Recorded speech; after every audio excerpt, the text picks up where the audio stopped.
You're listening to Carolina Forest Panther football on the Carolina Forest Panther Football Network, and it starts right now.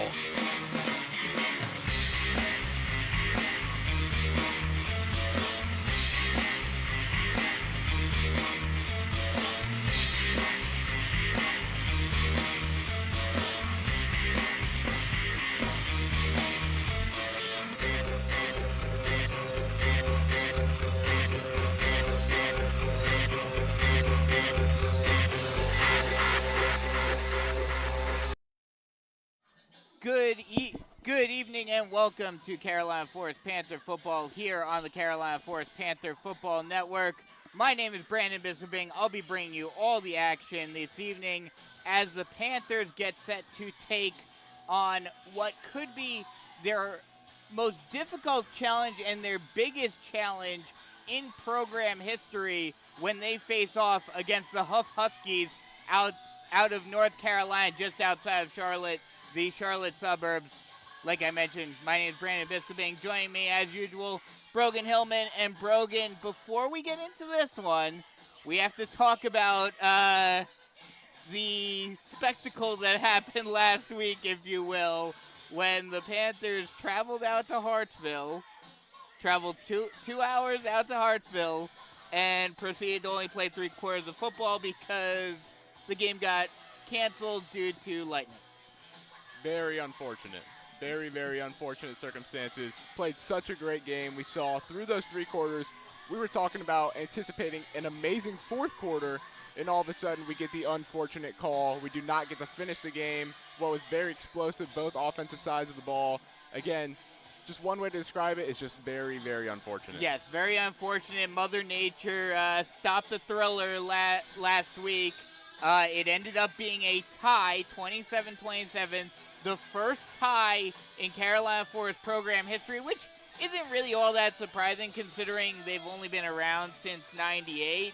So it's not like you have teams from the past, like pre-electricity, where games would get stopped due to the sun going down and stuff like that. So an interesting turn of events last week. Going into this one, as a player, I don't know. Did you experience any ties in your career?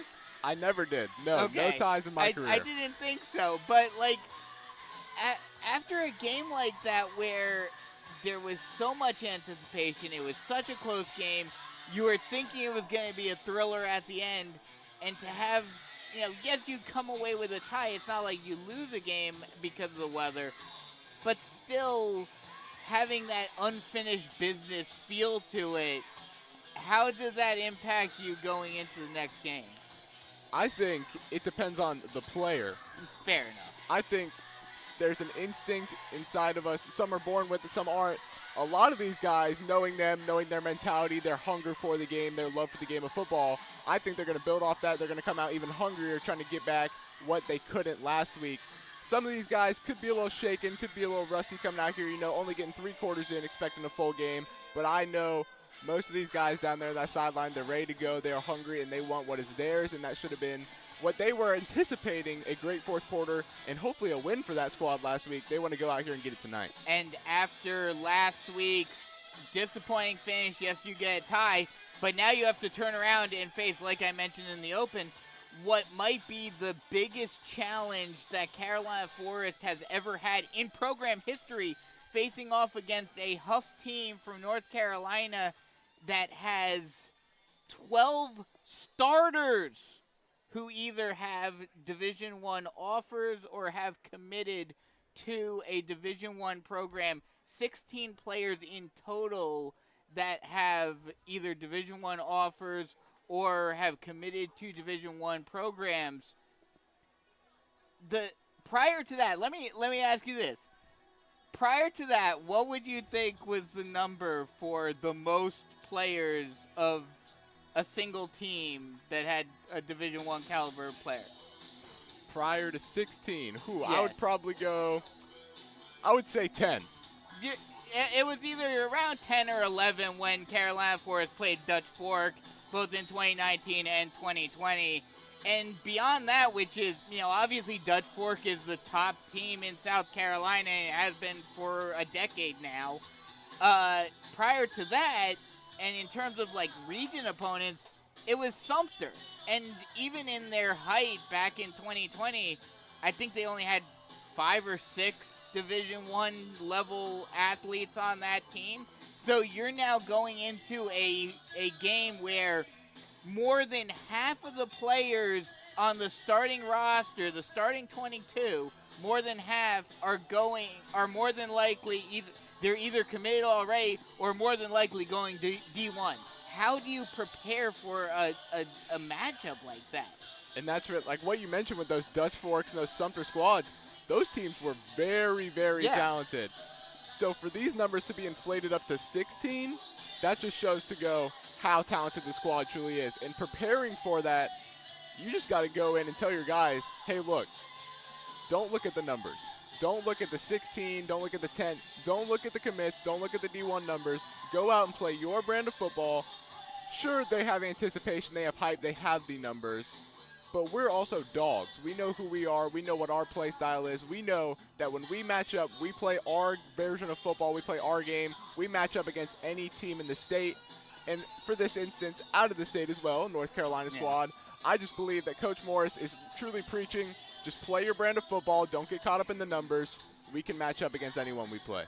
And that's the mentality that you have to have going into a game like this, because if you go into a game like this saying, oh, we're going up against a top team, then you're going to have that defeatist mentality and you're going to lose more than likely. The crazy thing about Hough, and we'll talk more about their history later, and there's another number that I'll see if you're able to figure out later on. Maybe we'll do it during halftime when I usually talk about players at the next level. Hough has only been around since 2010. Wow. And that for them to have this level of talent, especially those numbers, 16 for any squad is crazy. Yeah. A squad that's been around since 2010, not even that long. That is insane. Fewer years than Carolina Forest, and probably the youngest school that Carolina Forest has ever played, or at least one of them. And to have that much talent is incredible. So this is the litmus test for the Panthers this season to see just how good this team is going to be moving forward into region play. And then, of course, the gauntlet doesn't end this week. It continues next week against Irmo. But we'll focus right now on this game against Hough tonight.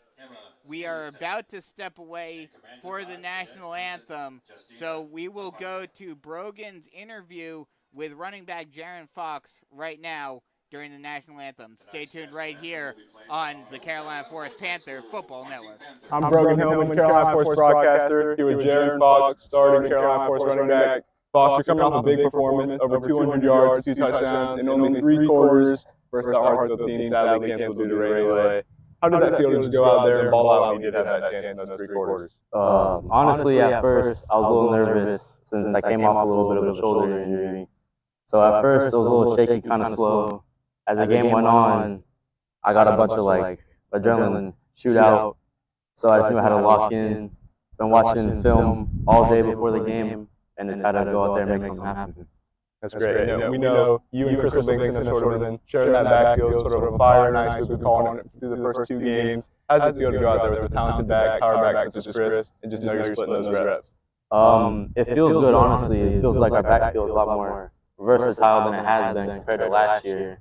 Because last year was more so me and Khalil both speed backs, didn't really have much power. That's right. You know, we're going into a big matchup, another non-conference game before we sort of kick off the conference regional play. Hough is a pretty good team. How are you sort of preparing for that game plan for a team such as Hough? Honestly, we've been preparing a bunch of trick plays just to spread their defense around. Probably going to be passing more than usual, too. But we know they're going to be a tough team, a bunch of elite guys on their side. But as long as we go out there, at least make it a close game, if not win, then we'll make a name for ourselves. That's right. And just like you mentioned, there's some more tough non-region games coming up. You got Irmo along with Ashley Ridge to end off before we sort of head into that Saucus D and start off regional play. What does it mean to you to play against all these non-region opponents first, tougher opponents before going into the region? Honestly, the games, they put us in tough situations, and it proves how well we can play if we truly go out there and perform.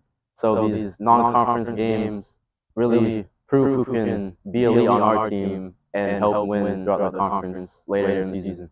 That's right. And you've been getting touches on varsity since you were a sophomore. You're only going into junior year. You still got a whole other year after this. What does that sort of mean to you, the coaches putting their trust in you, letting you get all these touches on varsity, and just making start running that game for yourself? Feels good. I want to just thank the coaches for having that trust in me and see something in me since I was a freshman and pulling me up sophomore year.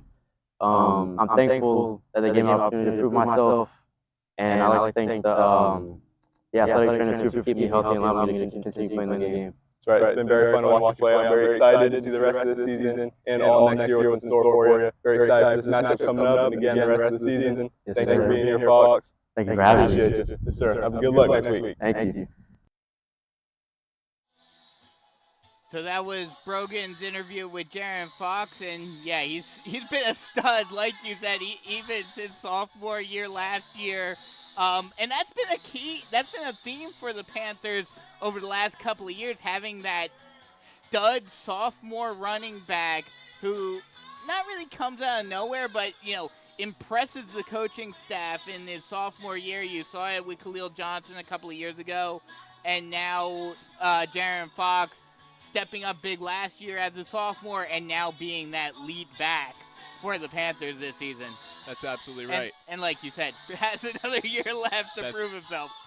And when you can find players at such a young age like that can truly play and put on a performance, you have them for years to come. Mm-hmm. So you can start to build a little scheme. You can get comfortable with that play calling and everything because you know what you have, and you have that for years. So you get very, very comfortable with that scheme, with that play call, and you can just run it, get used to it, just get endorsed in it, and it makes for a very, very easy play call on offense.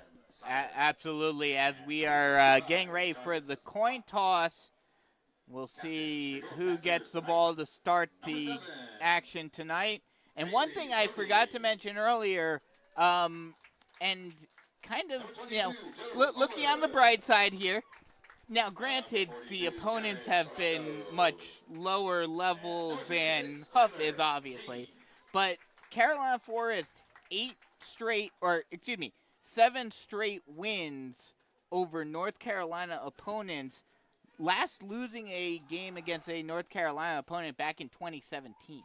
So they've done well against teams over the border lately. Now, granted, most of those wins were against the likes of West Brunswick and New Hanover over the last couple of years.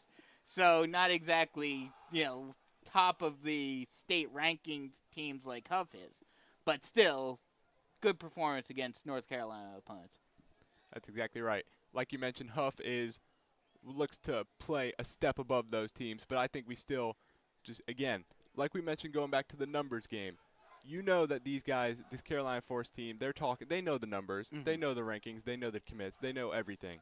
They know you're in their Snapchat group chat, that's popping up. They know, but they don't care. Yeah. They go out here, they match up. They're saying, let's prove that we can stack up with this top-level North Carolina squad. That's exactly what they're saying. And for Hough, they have faced a South Carolina foe earlier on this season to start off the season, actually, as the Panthers will start with the ball on offense to start tonight's game. And like I was saying, Hough started the season off facing Northwestern from the upstate, and Northwestern beat them just barely, 45-44.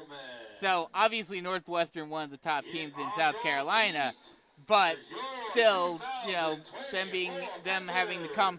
And, we talked about this a little bit for the Panthers last week, but even more so tonight for Hough, having to travel 3.5 hours away from the suburbs of Charlotte down to Myrtle Beach. That travel has to do something to you.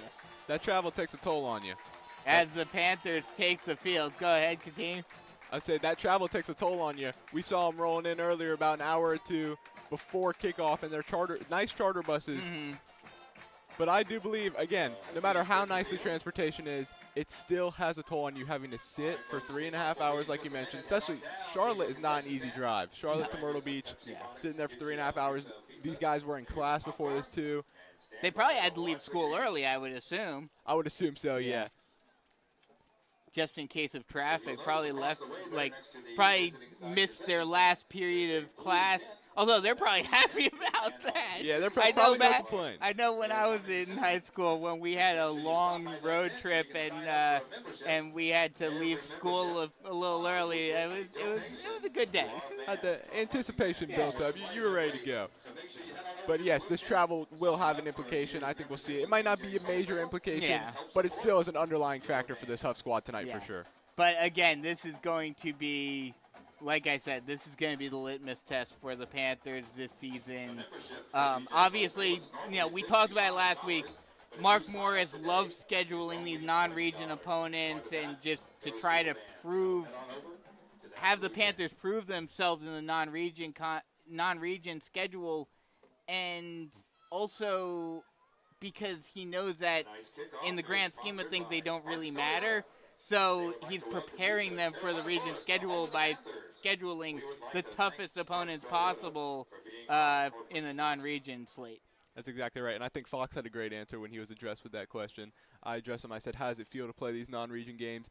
He said it really gives them a chance to just see what they're made of. Go out there. You put your man on their man matchup. And for this game especially, we've mentioned the numbers so much before kickoff even getting started. 16 D1 offers or commits. Just put your man on their man, see what you're made of, go play some tough football. Because like you mentioned, again, it doesn't have any playoff implications. Just go play some hard-nosed football and see what you're all about. Just about set for the Jennifer Mullen with Realty One Group Dockside kickoff. And real quick, before kickoff, keys for the Panthers to win this one. Huff is a very passing offense, air raid. The keys for this are going to be good secondary play and just keeping that offensive raid down to a minimum. The kickoff goes out of the end zone for a touchback, and the Panthers will start with the ball on the 20-yard line. I think one thing we mentioned pregame, too, was the talent of that Huff kicker. He has a boot on him. Yeah, we saw him kicking it from the 25 easily in pregame warm-ups. And he was putting some through 45 earlier, right before kickoff. So Panthers will start with the ball on offense and have to contend with a very strong Huff secondary. Shotgun set, 2 wide on either side. Motions Ober into the H-back position. They'll hand the ball off, trying to find a hole, and getting about 5 is going to be Jaron Fox. Tackled by number 6. On that Huff secondary, Samari Matthews, the cornerback. He is a 4-star recruit. He has offers from a bunch of schools thus far. Alabama, Clemson, Florida State, Notre Dame, Ole Miss, and Texas A&M, and he's only a junior. Yeah, getting looks from them, especially as a junior, that's insanity there. 2nd and 5, shotgun set, 1 wide on either side. They'll hand it off to Fox again. This time he gets wrapped up right behind the line of scrimmage. They'll actually say he got back to the line. So it'll be just a gain of 0, and it'll be 3rd and 5. 3rd and 5 from the 25.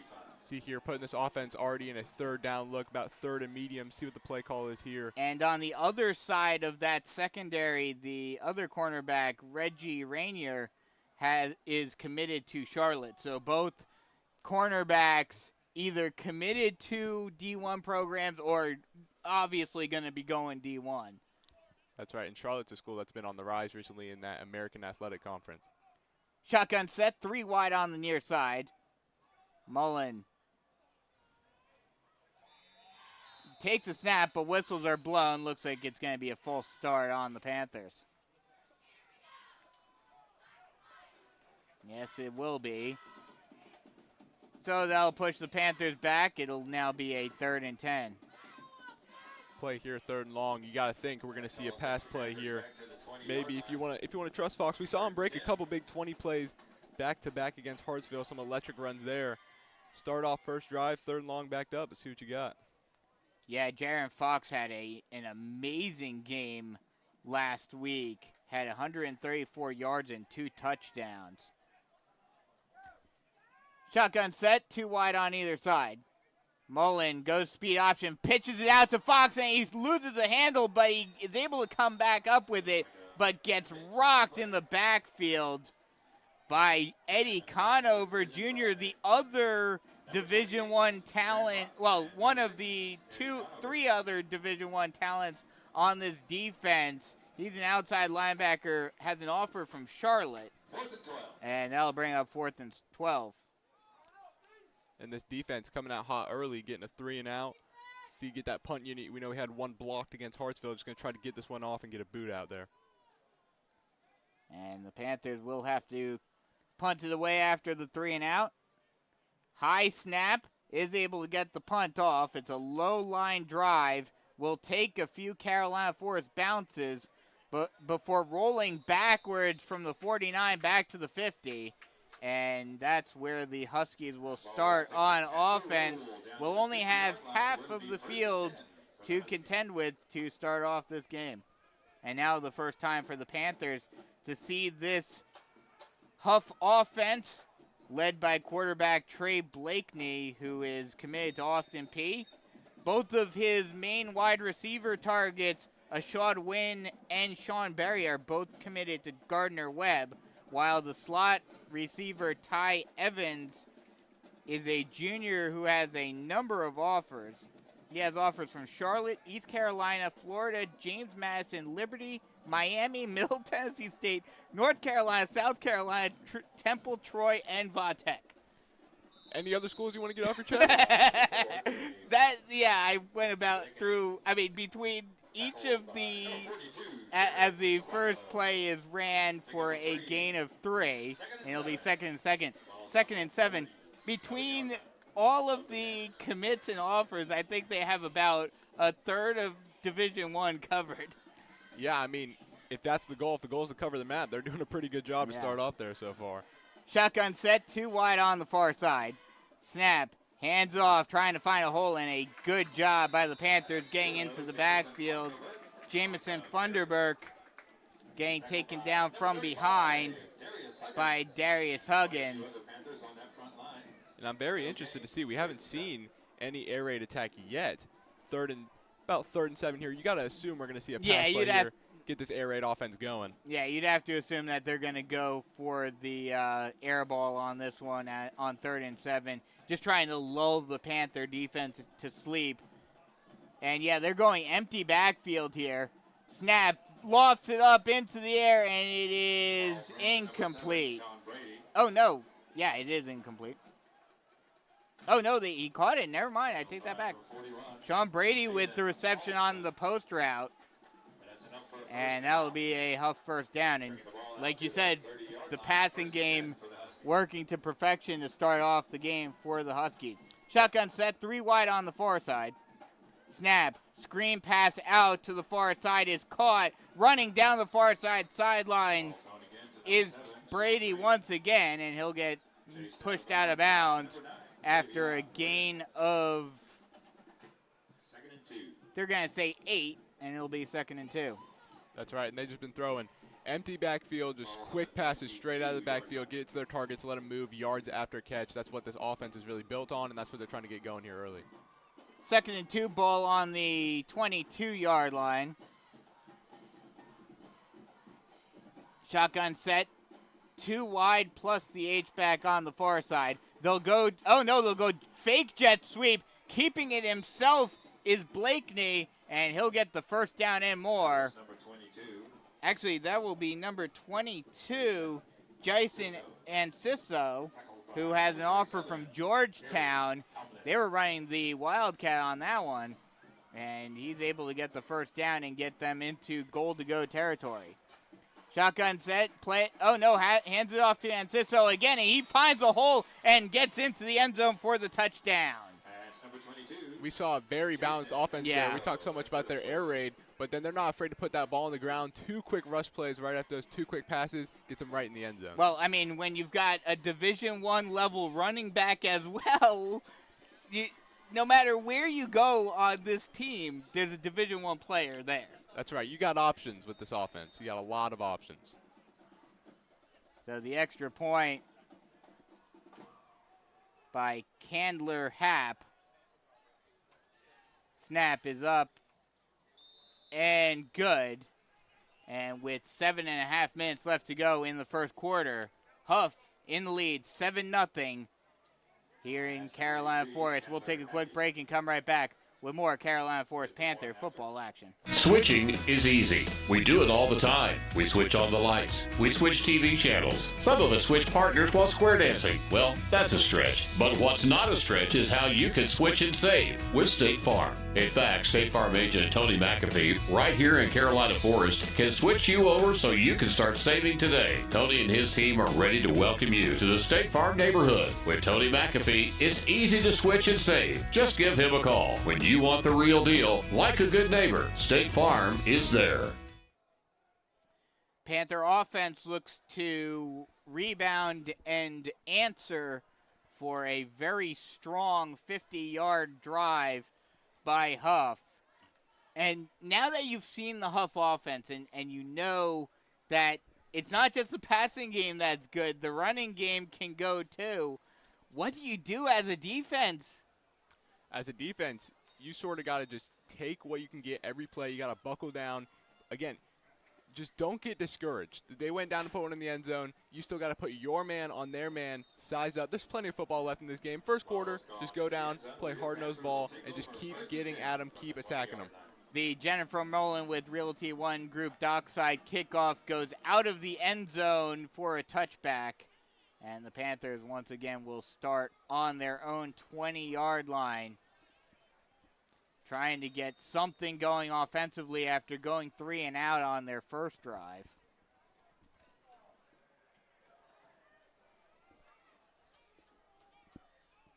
Shotgun set, 2 wide on the near side for the Panthers. Mullen takes a snap, hands it off to Fox, but Fox has nowhere to go, just falls forward for a gain of 2, and it'll be 2nd and 8. Tackled by number 13, Aiden Bell. That's right. We got to see much of the same. We're seeing this ground and pound offense here, really trying to get Fox going, because we know once he gets going, he can do some special things on the ground. You just want to get that run game established against this talented Huff defense as fast as possible. They'll say he got 3, so it'll be 2nd and 7 now. Shotgun set, 2 wide on the far side. H-back move from far side to near side. Snap, speed option, pitched out to Fox. Fox cuts inside, but has a man right behind him to wrap him up for no gain. And that was number 16, Cameron Sear, with the tackle from behind. And it'll be a 3rd and 7. And already ran 5 plays, all 5 of which the ball has gotten into the hands of their big playmaker, Jaron Fox, just unable to find any opening, any holes yet. But keyword with Fox is yet. Yeah.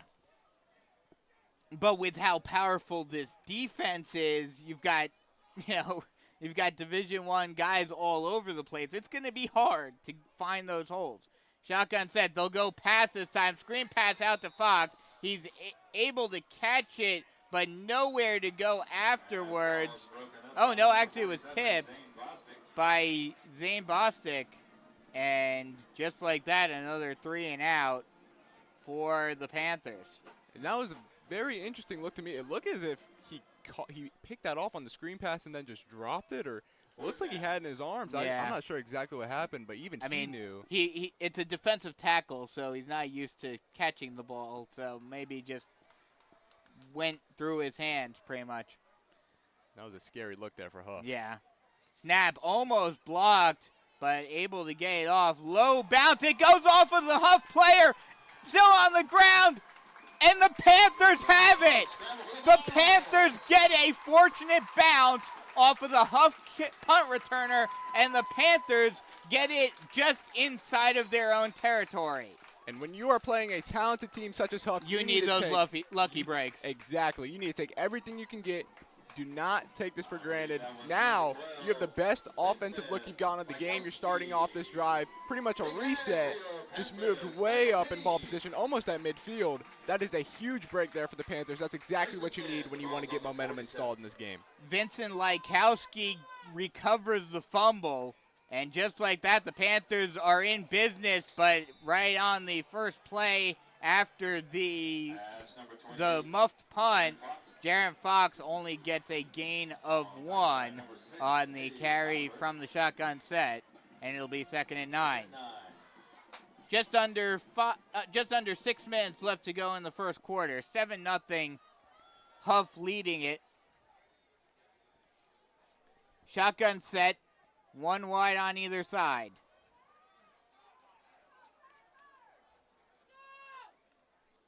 Mullen takes a snap, play action pass, throws it down the middle of the field, but just out of the reach of his intended target trying to get it to Ober. Good slant route by Ober, but just out of his reach. Just tried to lead him a little too far, did Mullen. That's exactly right. You see this run game hasn't really gotten installed yet, so you want to throw a pass, see what you got. You've loaded them with 6 rushes so far to start off this game. Just take a strike, see what you got there. So it'll be 3rd and 8, and I would say go for the pass again. I would have to agree with you. I like that look right there. Just lay it on him there. Try to get some run after catch, maybe a little screen pass, a strike at the top of the screen. Just get something going here.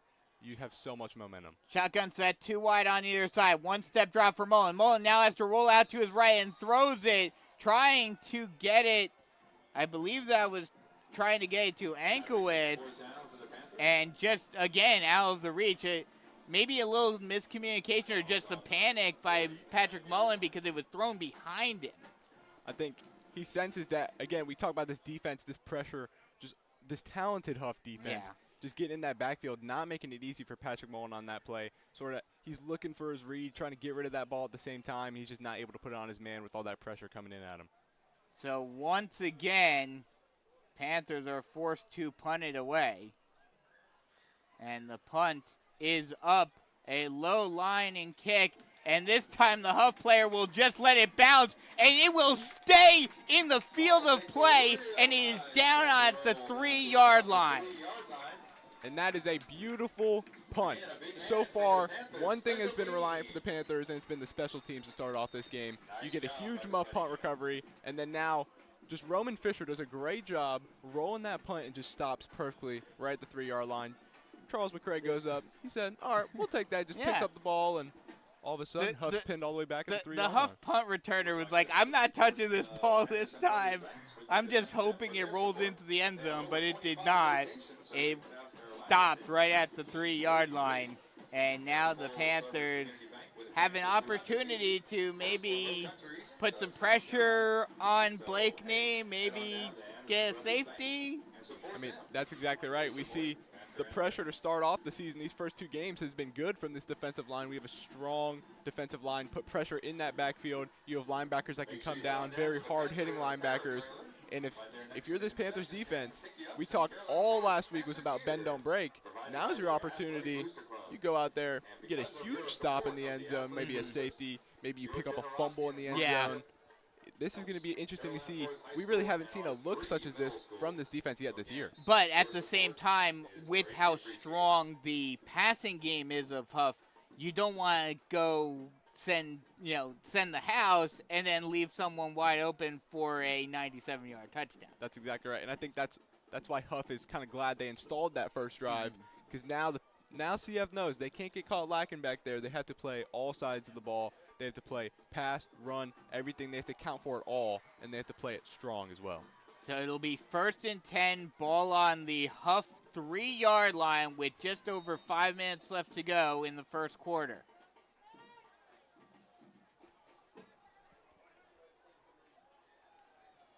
They'll go shotgun set, 2 wide on the near side. Snap, Blakeney hands it off, trying to find a hole, trying to get it out to the corner, and does, and gets very close to the first down marker. Jamison Funderburk with the carry, and he will get enough for a Huff first down. Oh no, there is a flag. So this may be coming back, and it's going to be a holding call on Huff. So that'll be half the distance to the goal line and push the Huskies even further into their own end zone. And now we were just talking about pressure. Here, even more pressure sort of built up. They are back to the wall right now. But again, like you mentioned, you cannot get caught sleeping, accounting for that being back to the wall. Shotgun set, 2 wide on the near side again. Blakeney takes the snap, trying to find a hole, and does again. Funderburk again with the carry, and he gets it out to the 11-yard line. And now they sort of have some more cushion. Yeah. They have some more breathing room down to about the 10-yard line. You can see them sort of install their offense. Even the guys that aren't currently getting Division I offers are getting some good carries and getting some good yardage, as this time Funderburk is stopped at the line of scrimmage.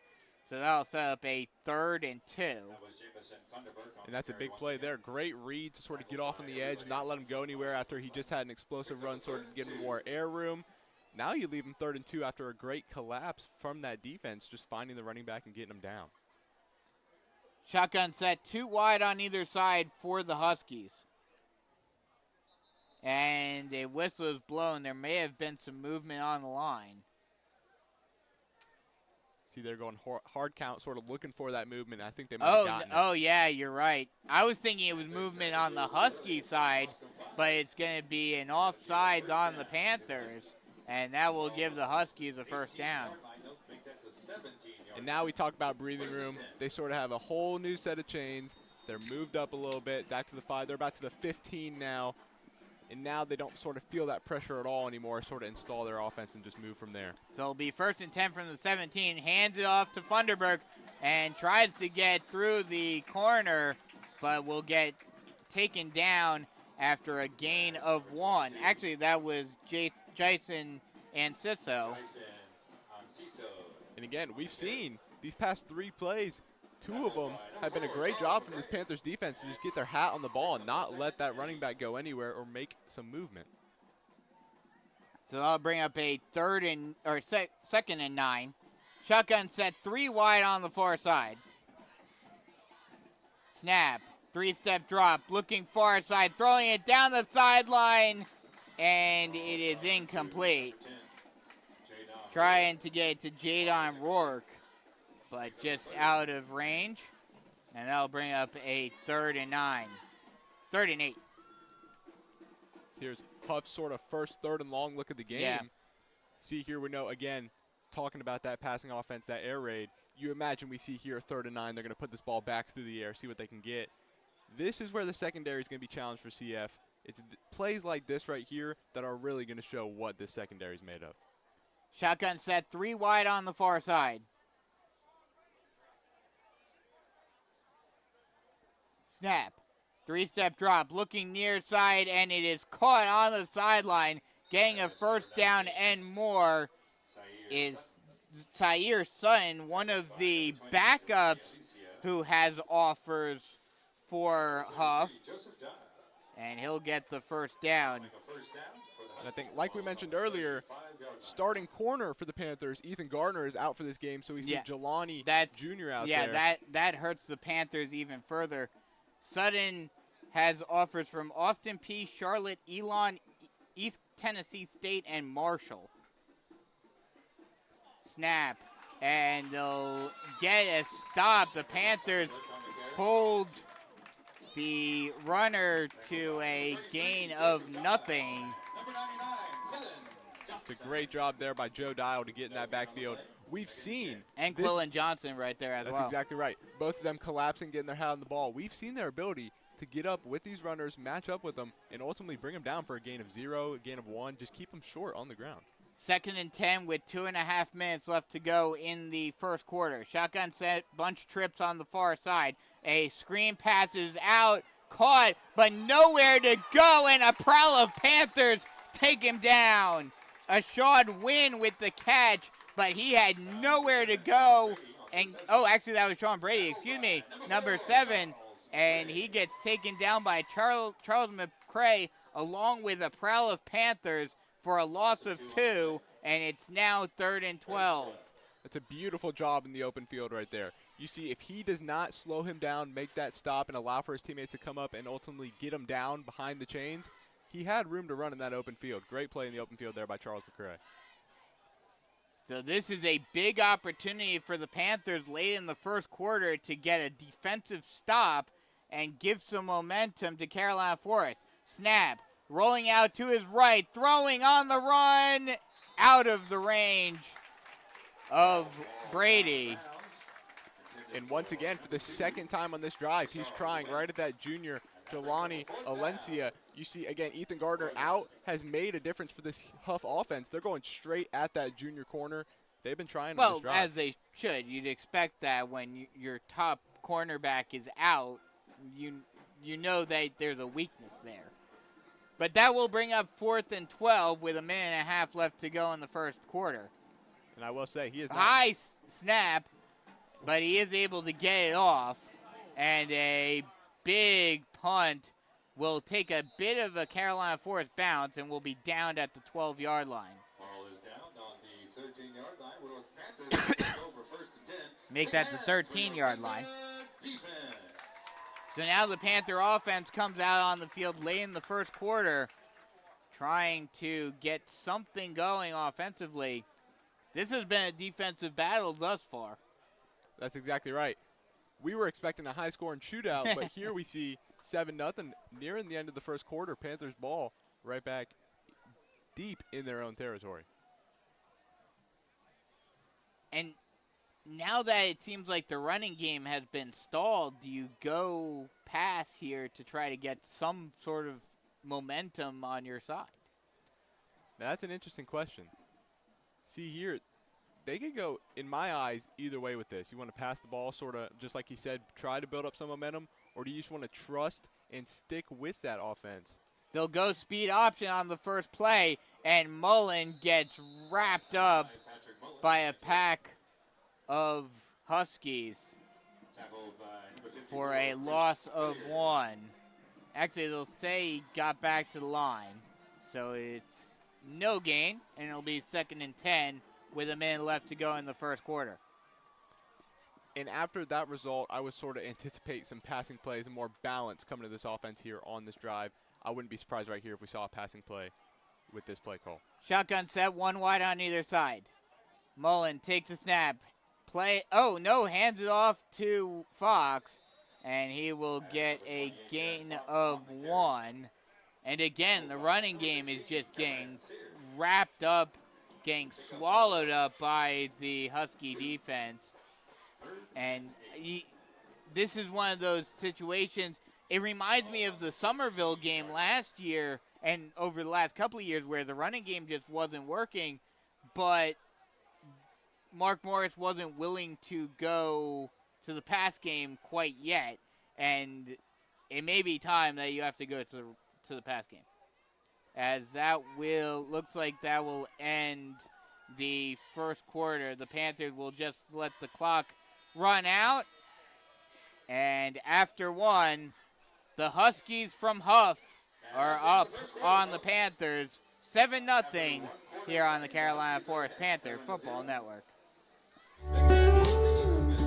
Jennifer Mullen with Realty One Group Dockside is a 31-year resident with 18 years of experience representing both buyers and sellers. Jennifer has extensive knowledge of the Grand Strand real estate market and especially the Carolina Forest area. If you're ready to kick off your home search, contact Jennifer Mullen at yourcoastalrealtor.com. Again, that's Jennifer Mullen at www.yourcoastalrealtor.com. Start of the second quarter with the Panthers trailing Huff 7-0 here in Carolina Forest. And I mean, it hasn't been a blowout or anything, but minus the scoreboard, it's just been utter dominance by Huff thus far. Yeah, I'm happy that the Panthers have been able to keep it to 7-0. Yes. That's definitely ideal for this. The defense, besides from the first drive, has been matching up. They've been getting stops. They've been getting some breaks for this offense to come out and work. But the key word is work. 7 rushes, 7 yards. That's not going to cut it. We know that's not going to cut it, especially playing a team as talented as this. It's funny. Jaron Fox was averaging about 10 yards a carry last week, now only averaging 1. That's quite the difference. Sort of shifted that decimal over to the left a little bit. Just moved it 1 decimal point over. Hopefully we see some plays. We can shift it back over later. Yeah. Shotgun set, 2 wide on the far side. Mullen motions the tight end from near side to far side. Rolls out to his right and to his left and throws it on the run. It's caught along the sideline. And it will be a gain of 5. Called by Quavon Ward. And that'll bring up a 4th and inches. Oh, no, they're actually going to give him the first down. So it'll be a Tony McAfee State Farm Carolina Forest first down. Just barely got enough. Didn't see the chain gang come out this time like we saw a couple of times last week. But we'll take the first down. We thought last week there was a couple of times we thought we were going to see the card get brought out. But very close there on the sideline, going to give it to him for a first down. And that is exactly what you need. Keep this drive going for the Panthers. Do not give that ball back to the hands of this Hough offense. Whistle is blown by the ref. Waiting to see why no timeout or anything was called. I guess just the refs getting set up or something. Not sure why the whistle was blown. But either way, it will be 1st and 10. Ball on the 23-yard line.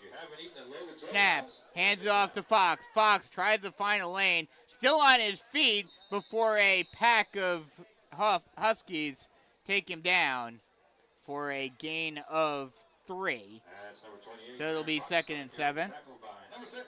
See here going right back to the run. We know it's the bread and butter of this offense. We know they're going to be trying to get it going all night. There you get a little more positive than we've seen. 3 yards. We're starting to climb up a little bit. We hope we can just see that number increase. 3 yards, 5 yards, 7 yards. Keep chipping away and see what you can get with this rushing offense. So it'll be 2nd and 7. Ball on the 26-yard line. They'll go 2 running back set this time, 1 wide on either side. They'll hand it off to Fox, and Fox will try to fall forward. Will only get a gain of 1, and that'll bring up a 3rd and 4. They're going to see here, that's his 9th touch of the game already. We've seen time and time again, Fox, give him the ball, see what he can do. Bringing up a 3rd and 5. Very interested to see what they're going to do here. And another whistle is blown. Looks like to be a flag on the play. This may be a false start on the Panthers. Just got a set of keys Yep. turned in. It will Looks like be it's a got false start Apple tag on it too, on so if you're missing Carolina the keys, Forest. You don't need your Apple tag. You can come up to the concessions, to the press box up here and pick up your And that keys. is a killer. As soon as you're about to face a 3rd and 4, Now 3rd and 9. get them moved up. It's 3rd and long now. You got to draw up a play, see what you want. We talked about matching up on these guys earlier. Here's the play you got to do it. 3rd and long. Shotgun set, 3 wide on the near side. Snap, no step drop, now stepping up into the pocket, but absolutely crushed by the defensive line of Hough is Mullen, and that'll bring up a 4th and long, and once again, more than likely punting. That time the offensive line just completely caved in, and the entire defensive front 4 came in, and Mullen had nowhere to go. And that's just the power and the physicality of this Hough defense really comes this drive. 3rd and long, you know you're gonna need time to scan, get your best look. 3rd down, obviously you're trying to convert, just giving Hough defense that time to get in that backfield. Punt is up. It's a good one, fielded at the 48-yard line of Hough. Takes it out to Carolina Forest territory. Still on his feet, falls forward, and gets a good punt return by Brady. He'll get taken down at the 27-yard line of Carolina Forest. So, oh no, there is a flag, however, so this one may be coming back. be interested to see what the call is here. He was stumbling. Great job to stay on his feet there for about 5 or 7 Yeah. yards. Just a second effort drives it deep into Panthers territory. But it may be for naught.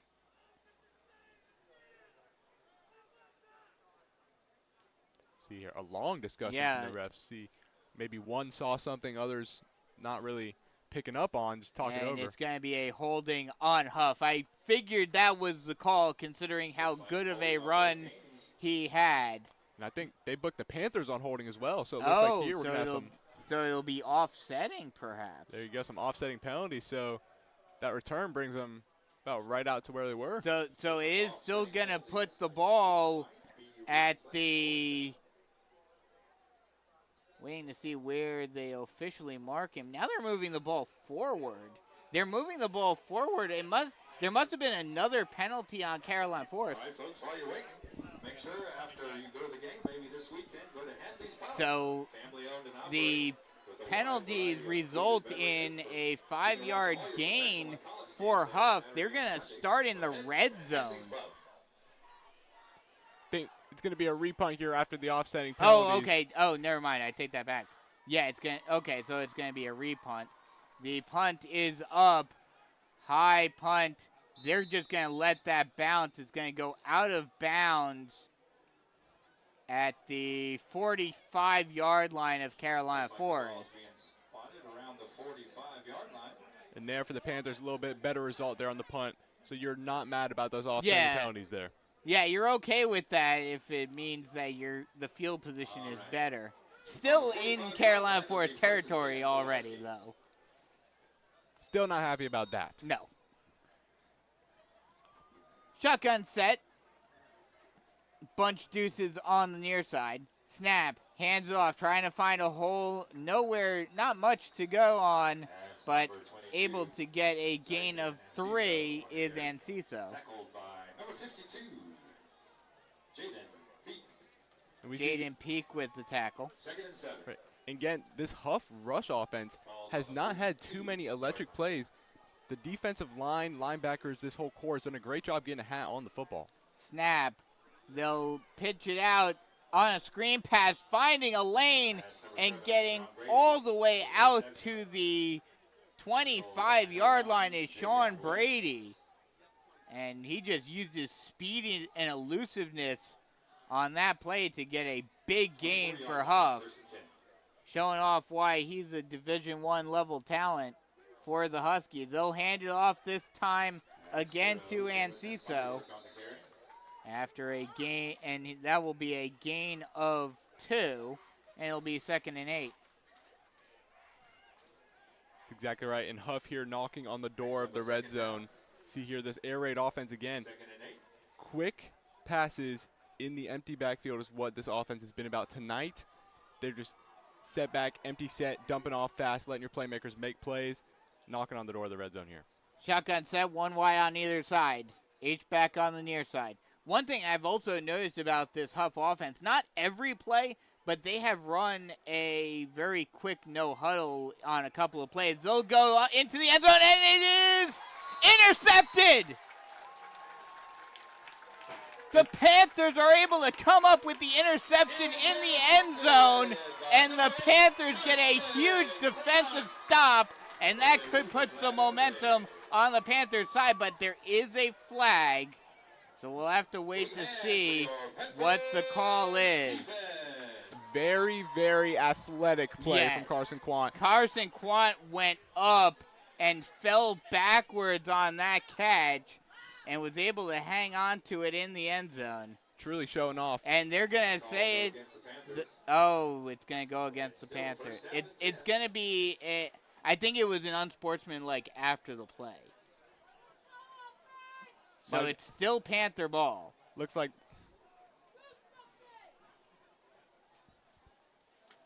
yeah, you are right here. They're going to book the unsportsmanlike, going to back him up a little bit. But again, Carson Quant showing off why he's a very talented, not only in football, but 110-meter hurdles for the Panthers as well during track season. You see that athleticism on the coming out. hurdles, he's jumping forward. This time he was jumping backwards and making a spectacular catch. Showing off that athleticism for sure. So it'll be 1st and 10 for the Panthers offense from their own 10-yard line. Shotgun set, one wide on either side. Mullen takes the snap, hands it off to Fox. Fox tries to find a lane, but is wrapped up by a pack of Huskies after a gain of 1. See here, just trying to get this run game going again. That's their bread and butter. You want to get it going, and you want to establish it as soon as possible. Still have not been able to establish it. 10 rushes in here with Fox. 7 minutes left to go in the half. Still 7-0 Huskies. And like you said earlier, what we thought might be an offensive shootout has become a defensive battle tonight. That's exactly right. Going to try put some points on the board. You need a big drive here from this Panthers offense to get something going before half. Shotgun set, one wide on either side. Hands it off to Fox again. This time a hole does open up a little bit, and he's able to fall forward to the 16-yard line. And that'll be a gain of 5, and that'll bring up a 3rd and 4. Once again here, we've got these 3rd and mids. It's been the look here for this Panthers offense. You get down to about a 3rd and 6, a 3rd and 5. But they haven't been able to get the first down. That's been the key. Shotgun set, one wide on either side. They'll hand it off to Fox again. This time he tries to push forward. He's going to be close. I think they're going to mark him just a yard short of the line to gain at the 19-yard line. You're right. He is right at those chains. Looks very, very close. It looks like it's short. Just short. About a yard short. So it'll be 4th and 1. And an interesting play call right here for the Panthers.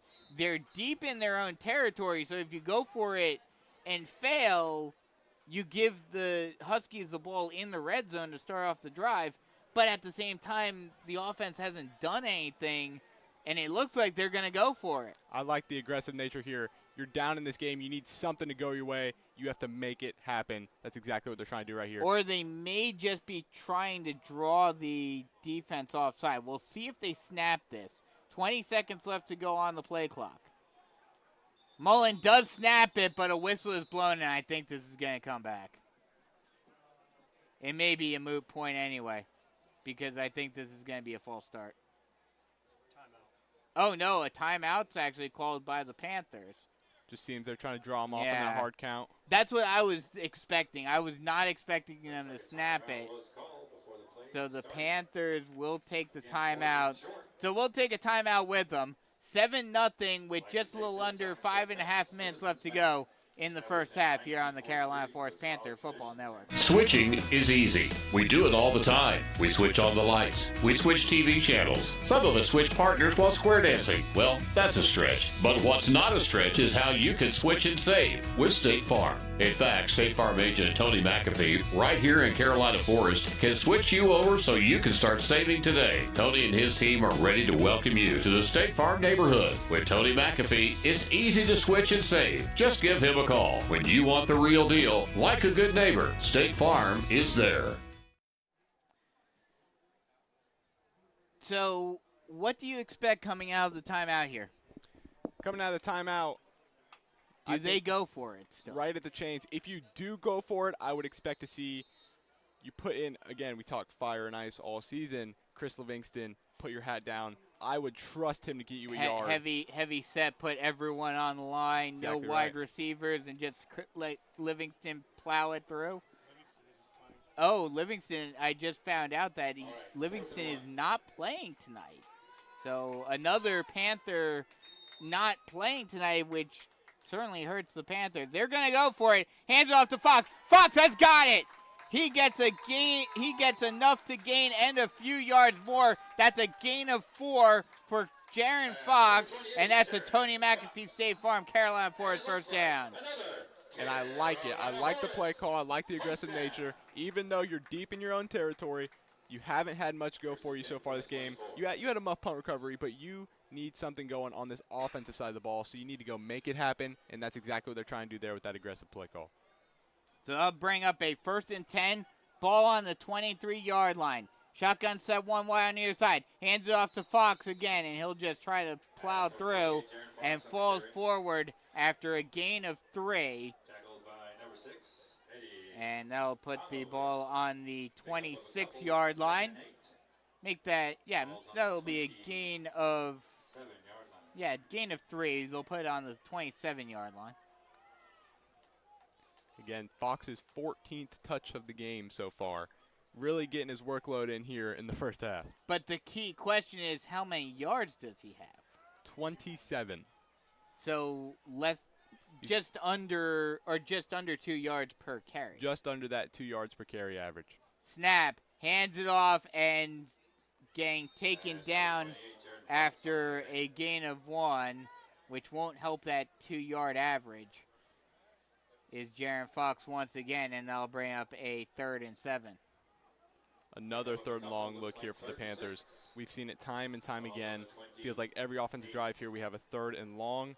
Just see the conversion, see the play call, see how they come out and match this up right here. Shotgun set, 2-back set for the Panthers once again. Again, hands it off to Fox. Fox tries to find a lane, and again, a pack of Huskies right there to stand him up.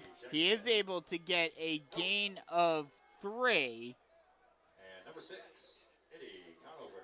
Make that a gain of 4, and it'll be 4th and 1 again for the Panthers.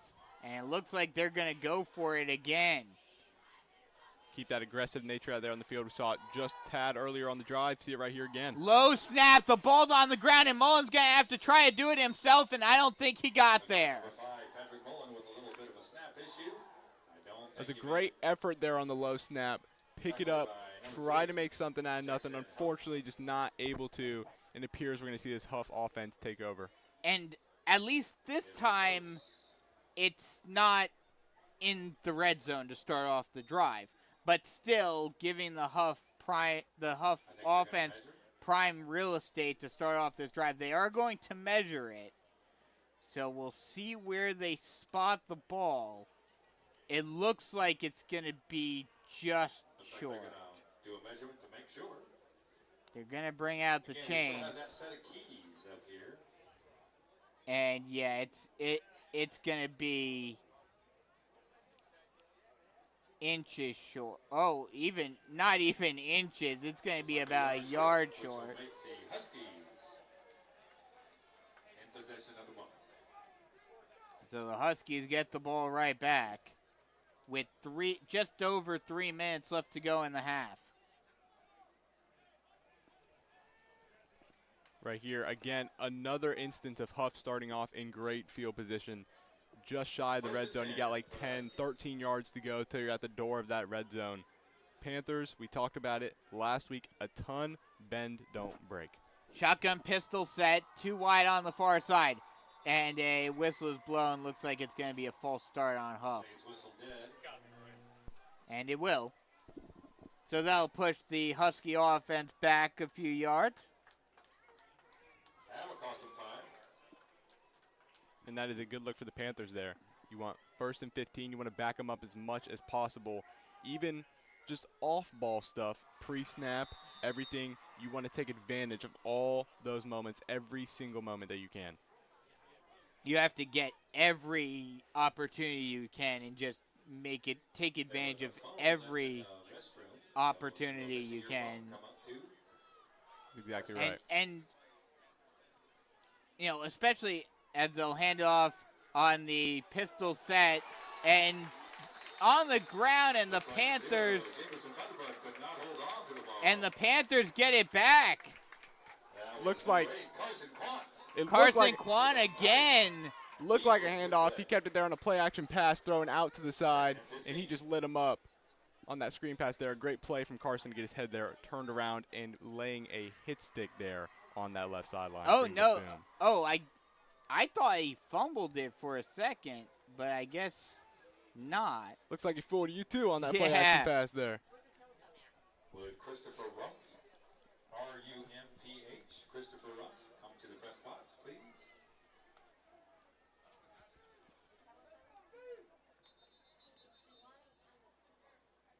Shotgun set, 2 wide on either side for Huff.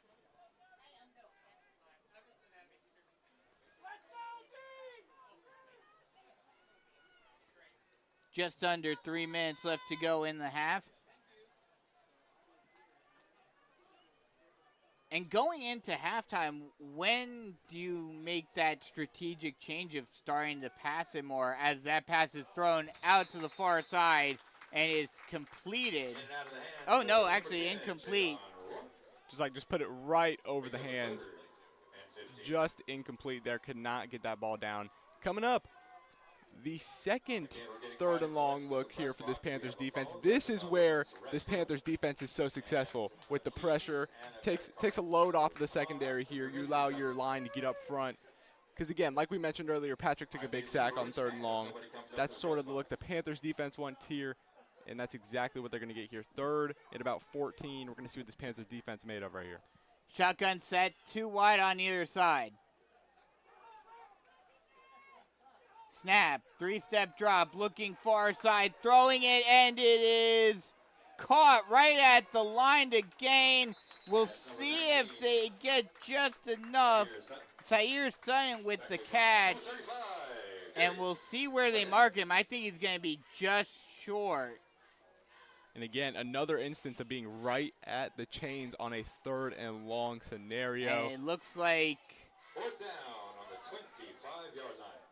Looks like Huff is going to go for it as well. Oh, no. Looks like they're bringing out the oh. Nope, they're going to go for it. Yeah, they're going to go for it on 4th and 2 here from the 25-yard line. Snap, hands it off, trying to find a lane, gets the 1st down and more. Tries to spin out of a tackle, but no dice, getting taken down. But and Suso is able to get the 1st down for Huff with 1.5 minutes left to go in the half. That's right, they're just going to keep this drive moving. Interested to see if the Panthers are going to get another shot at this thing before the half. You got to imagine.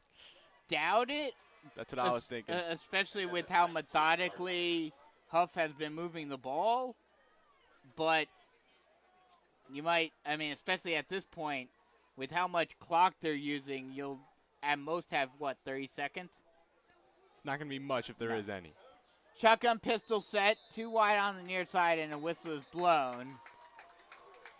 And again, with these pre-snap penalties, we've seen quite a few tonight. And that's what's been hurting Huff, has been these pre-snap penalties. If it wasn't for penalties and turnovers, this game could be out of hand already in favor of Huff. That's right. And that is where you really have to capitalize. You see all these mistakes, self-inflicted wounds, turnovers. That is your moment to strike. When that Huff team, a very strong Huff team, is at their weakest, is where you need to take over and sort of put yourself back in the game, take momentum, and take charge. It will be a false start, and then Huff takes their first time out of the first half with 1.6 minutes left to go. So like we were talking about earlier, especially considering more than likely at this point you're not going to get another offensive possession. At halftime, if you're Mark Morris, are you changing strategies and focus on the pass more? Because the running game thus far has been shut down. That's exactly right. And we mentioned it. As much as we mention this rush game being the bread and butter, I think you got to see a switch to maybe some more aggressive pass calling as well. Maybe not huge strikes downfield, or just try to chip away, see what you can get.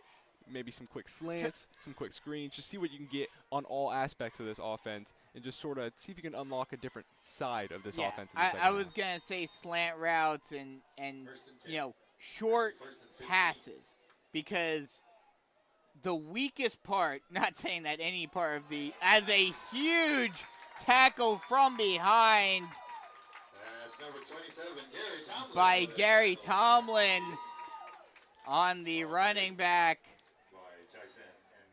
It's a very strong, very fast Gary Tomlin at that outside linebacker spot. And Ciso tried to bounce it outside, but Tomlin was able to come from behind and take him down for a loss of a couple. And he was in that backfield in a hurry. He shot out of a cannon there. Running back had no chance to find a hole. A loss of 4 on that one. That was up 2nd and 19 with half a minute left to go in the half. They'll hand it off again. Tries to find a hole, does Anciso. Or no, Funderburg this time.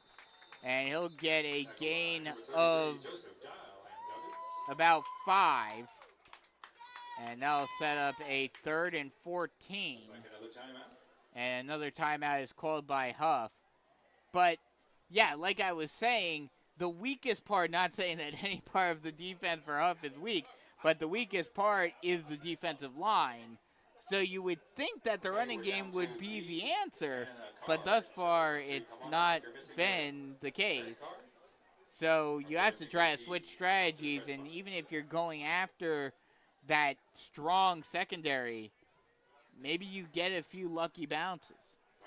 That's exactly right. And we saw it sort of in the beginning of that Hartsville game. It sort of seemed like the rush game wasn't there as much as it was prior to the week. West Brunswick, and then all of a sudden you have Fox, bang, bang, bang, 20 yards, 21 yards, 22 yards. It's all about, are you willing to stick to that identity? Are you willing to try time and time again to go back to it? So far, first half, we have not seen any big explosive runs. We've only seen chipping away. Are we going to go back to much of the same, or are we going to switch up a little bit more of this offensive system? I will be very interested to see the answer to that question. 18 and a half seconds left, and a whistle is blown.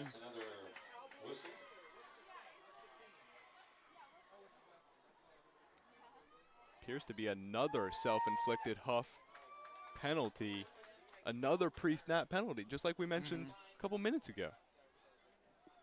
12 and a half seconds left to go Stay tuned at halftime. We have a in treat the for you. half. The Panthers will be doing it in, so make sure you And stay one for thing that. about this Huff team And then as a once the whole, Panthers have danced at the we beginning, mentioned it head on early down on to in the concession game, stand, pick you up very a good box of kicker. some Pepsi products. You got to Oh, think, they're going to wave off the flag, actually.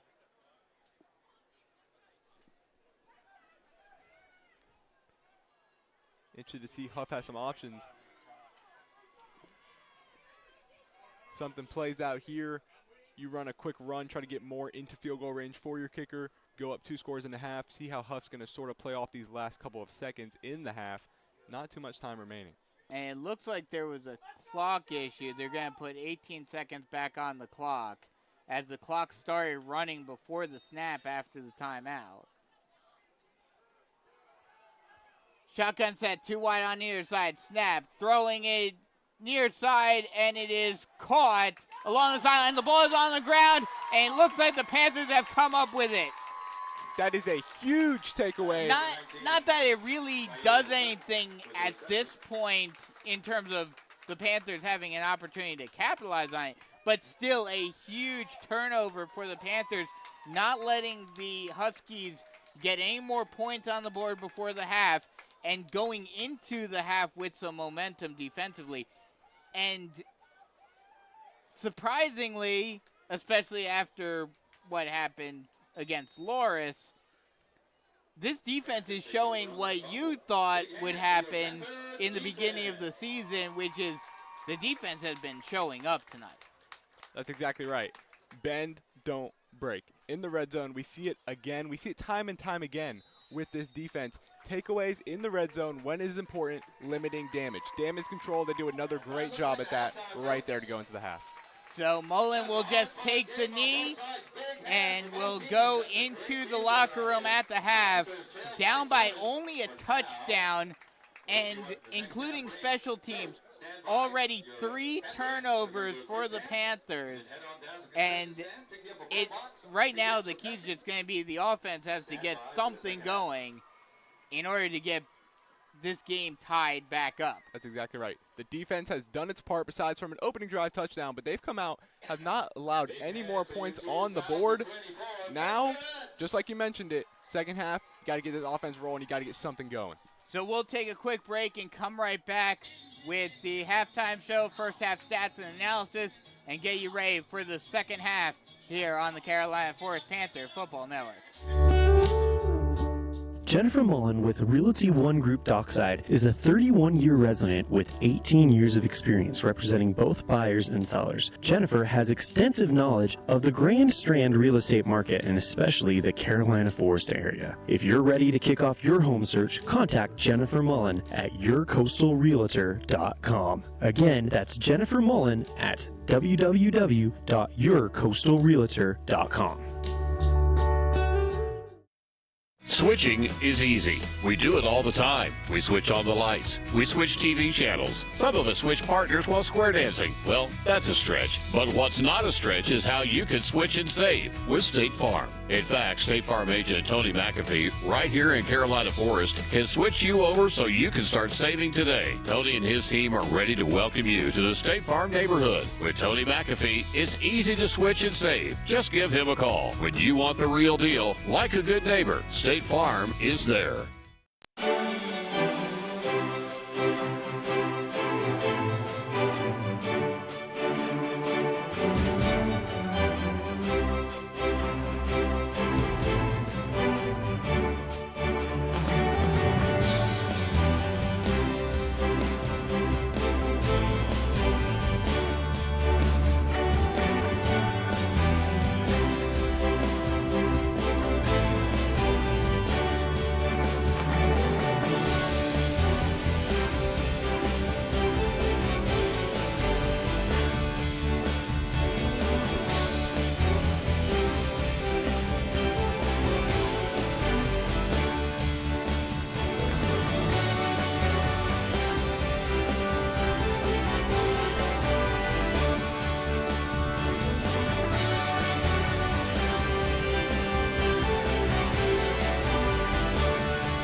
Welcome back to Panther Stadium as the Panthers trail the Hough Huskies 7-0 at halftime.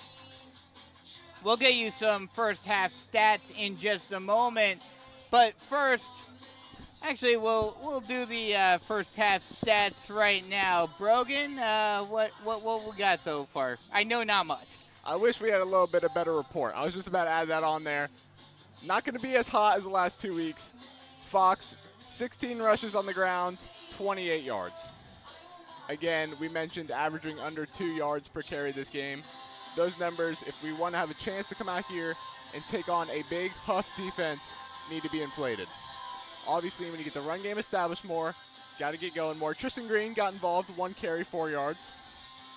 And passing the ball, again, has also not been so hot. Patrick Mullen, 1 for 3. 8 passing yards for that first down there. We saw nearing the end of the first quarter. We just got to get offense established. Some numbers I do like, however, Carson Quant, a very athletic interception in the back corner of that end zone. And also that fumble recovery there to sort of send us off to halftime and minimize the damage. Absolutely. So with that done, we'll go next level, and this is what we were talking about earlier. We talked about the current Hough Huskies, but next level, the Huskies have 43 alumni who are playing in Division I programs currently. And that's what I like to call shake my head numbers. So here's the little trivia question. This is by far the biggest opponent in terms of that. Prior to tonight, what was the biggest opponent in terms of college players in Carolina Forest history, and how many players did they have at the next level? So you said Huff is 43? Yes. Ooh, okay. I'm going to take a significant step down. I'm going to go 28. You're close. A little lower. Low? Okay. Yeah, a little lower. 26. Tiny bit lower. 25. Yes. Wow. And what school? This should be easy. What school? I'm going to go. I'm going to go Dutch Fork. Yeah. There we go. But now, beyond Dutch Fork, what do you think is the highest and how many? I was originally Sumter came to my mind, but I'm going to go. You are correct. Sumter? No, you are correct. Then I'm going to stay Sumter. And how many? I'm going to go 21. Lower. 17. Tiny bit lower. 16. 16. At least that's currently. Now, when they played last year, it might have been a little higher because a few players went to the NFL who were playing for Sumter previously. But still, the fact that you almost double the amount of players from Dutch Fork of all programs is just insane. And we know all too well about Dutch Fork back with the 2019-2020 runs with Dutch Fork, back-to-back playoff matchups. Yep. Dutch Fork, they have been a fierce competitor in this state for a while, and I have all the reason to believe they still will be for years to come. Yeah, and some of the players that are at the next level for Huff, and it's not even just a lot of the even Dutch Fork to an extent outside of a few players, it's primarily guys going to local schools, Clemson, South Carolina, you get some North Carolina, NC State, they'll stay within the area. Huff is going all over the place. You've got Egan Boyer from last year's squad, offensive lineman at Penn State now. You have another one from last year's squad, James Nesta, linebacker, who's at Oklahoma. So these guys are going to some big-name programs. You've got a sophomore, Kurt Neal, who's been, rising through the ranks at Wisconsin.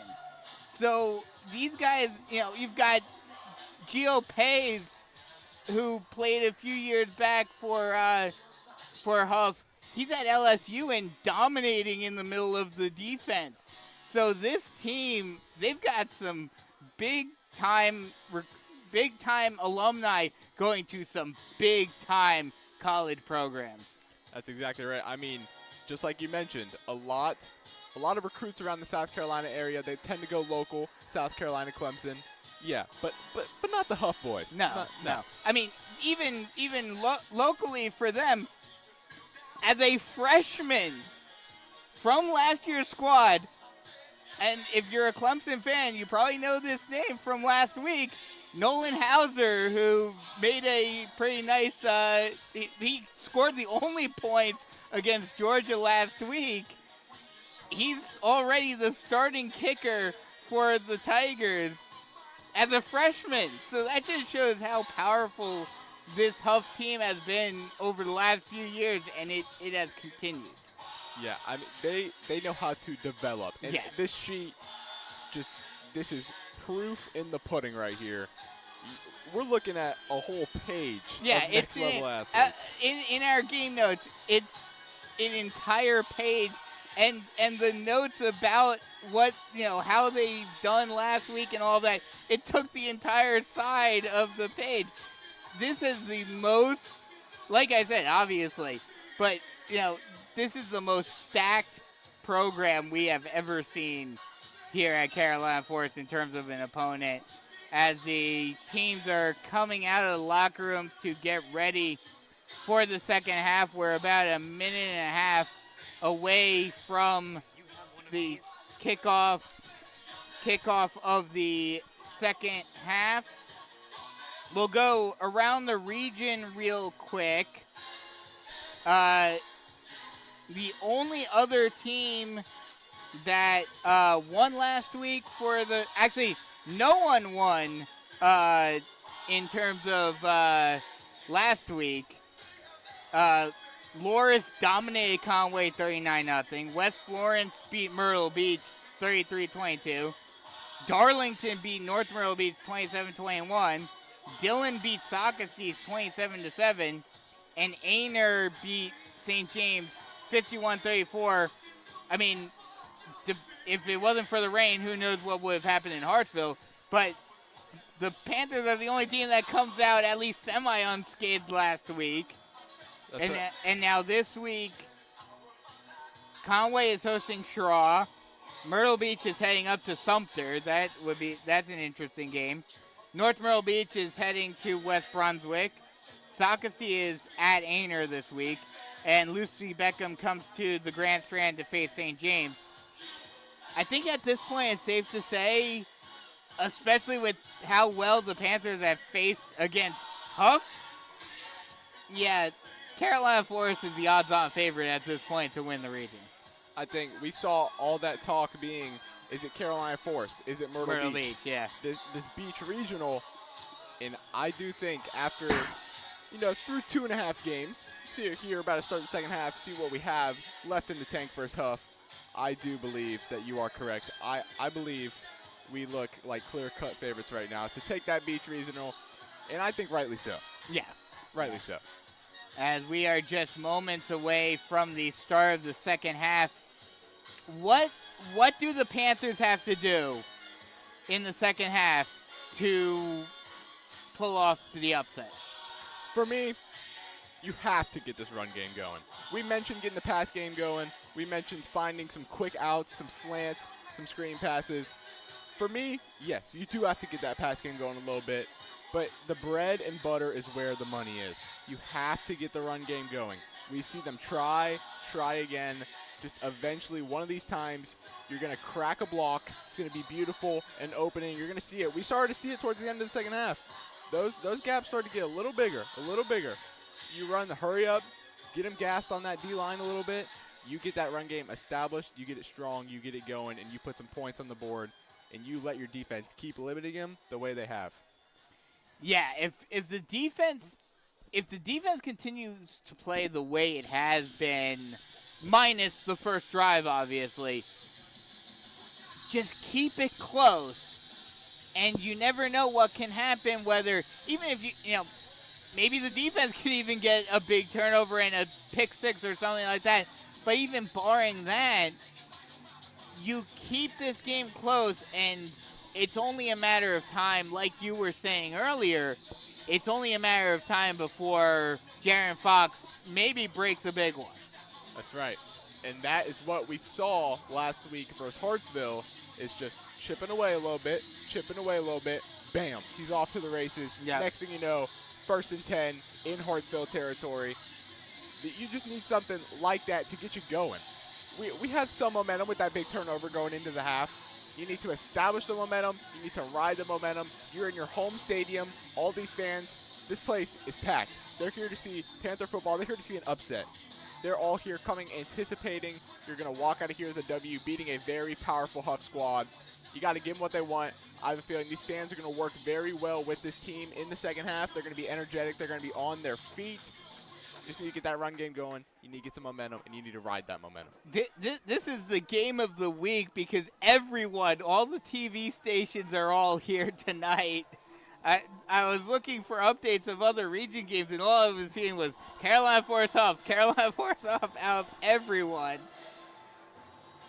As we are just about to set to get this second half underway. And I think this goes right back to what Jaron Fox said in the interview. You go out, you see what your team's made of, match up against these big non-region games. You see how well you match up. You see how you play it, and we're about to see it. Second half. So I did find one update. This just proves that I think Carolina Forest has the region in the bag. Any guess of the score between Lucy Beckham and St. James? With the way that you brought it up, I'm going to go 28-0 Lucy Beckham. You're close. You're off by a touchdown. 21-0 Lucy Beckham. Wow. That St. James squad, they didn't play week 0, so it's their second game of the season. Obviously, the Ainer put up 51 on them last week. Lucy Beckham up 21-0. Yeah, that St. James team, it's going to be interesting when that matchup does come around.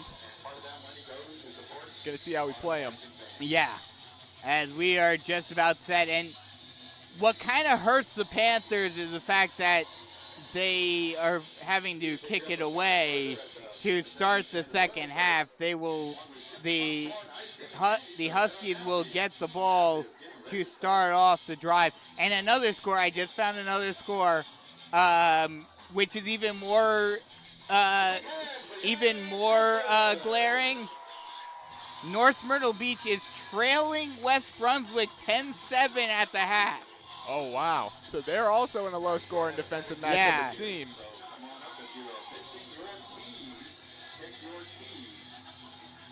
Seems defense is the theme of the night. Conway is beating Schraw 8-6.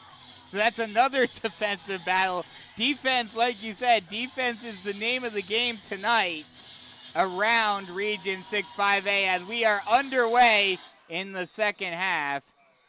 And it will be, whistles are blowing. I don't know if this is going to be called back. I think it's going to be a false start. Oh, no, actually, they'll just, yeah, there is a flag. On the kicking team.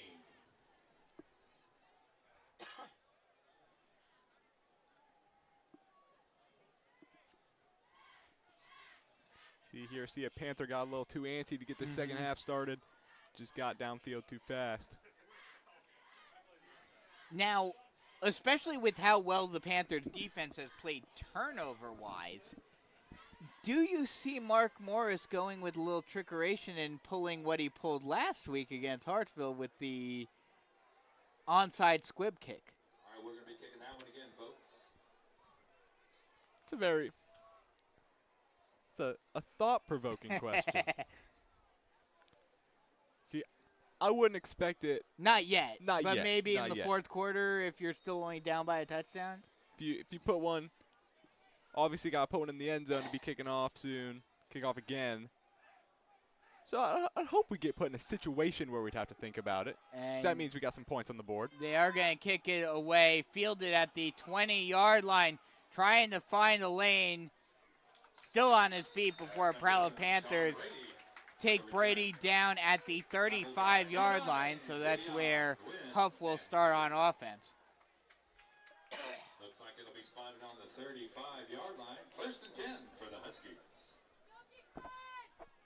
See here, defense has a big drive here out of the gate.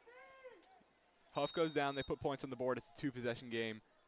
Yeah, Defense playing damage control once again. especially with how the first half ended with the turnover, this is a huge opportunity for Carolina Forest if they can stop this Huff offense right here to keep momentum on their side, as they will hand off, trying to find a lane, and is able to get a few extra yards. Breaking through the line is Anciso.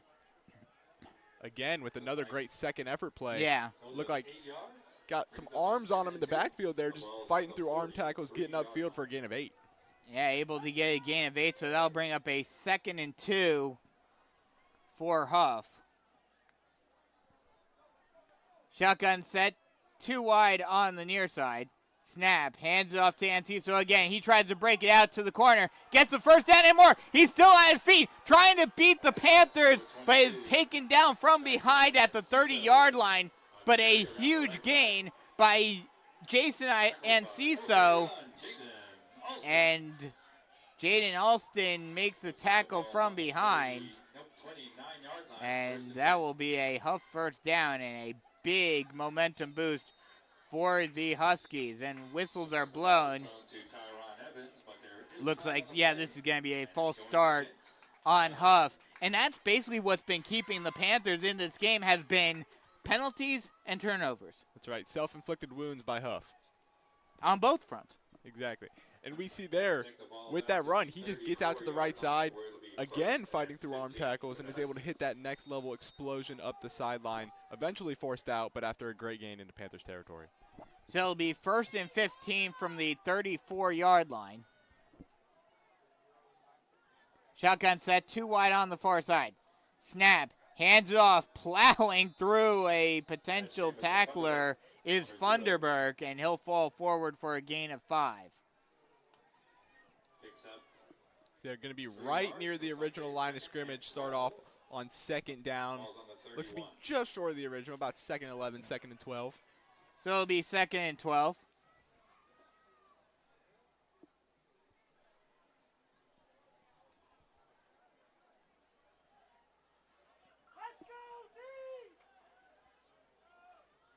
The Black Hole trying to give the defense some encouragement.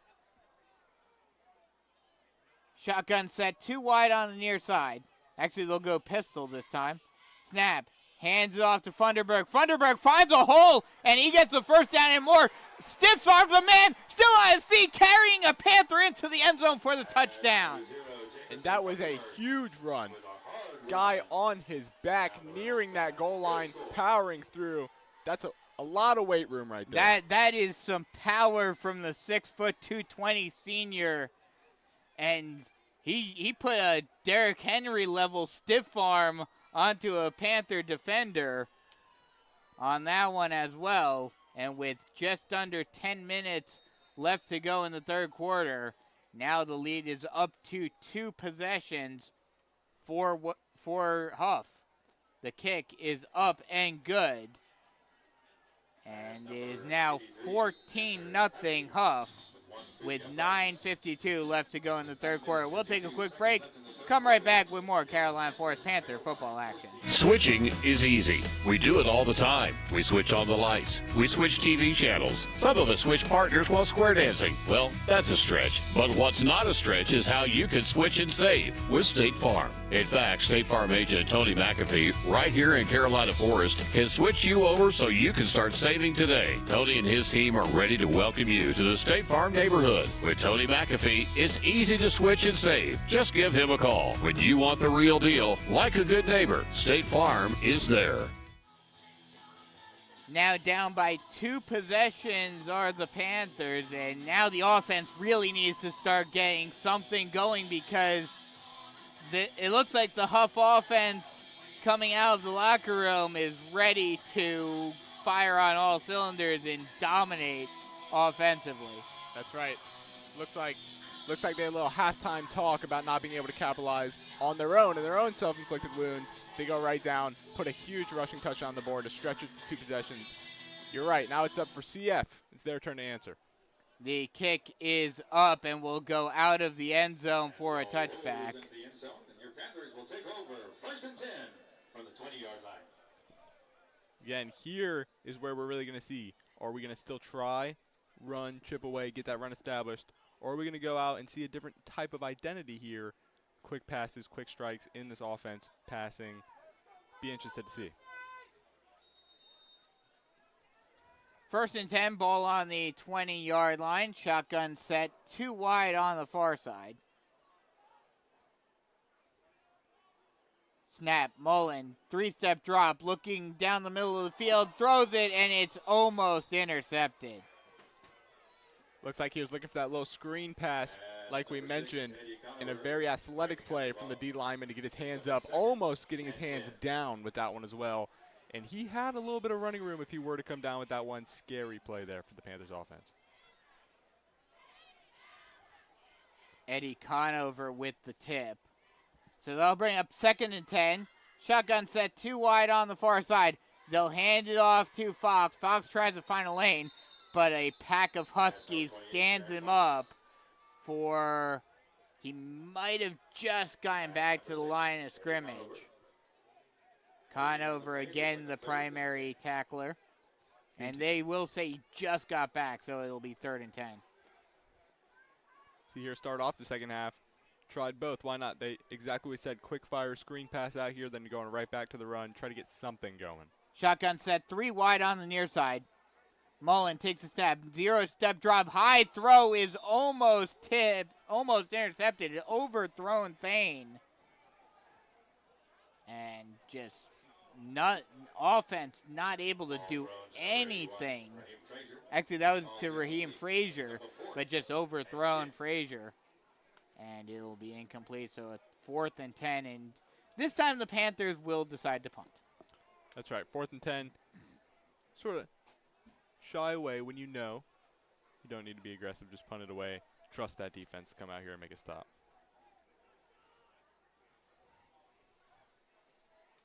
Snap. Kick is blocked. Oh, I almost got blocked. Just able to get it off. But it was deflected, it looked like. And it will go out of bounds in Carolina Forest territory. Oh, no, excuse me. It'll be on the Huff 40. Lucky to get that one off. Yeah, that was close. Also, a great roll when he did get it off. Sort of took a nice Panthers bounce out to the 40. Back Huff up a little bit, make him work a little more. So Huff's offense will come back out, and it'll be interesting to see if they just go back to the running game again, because that seems to be what was working in the last drive.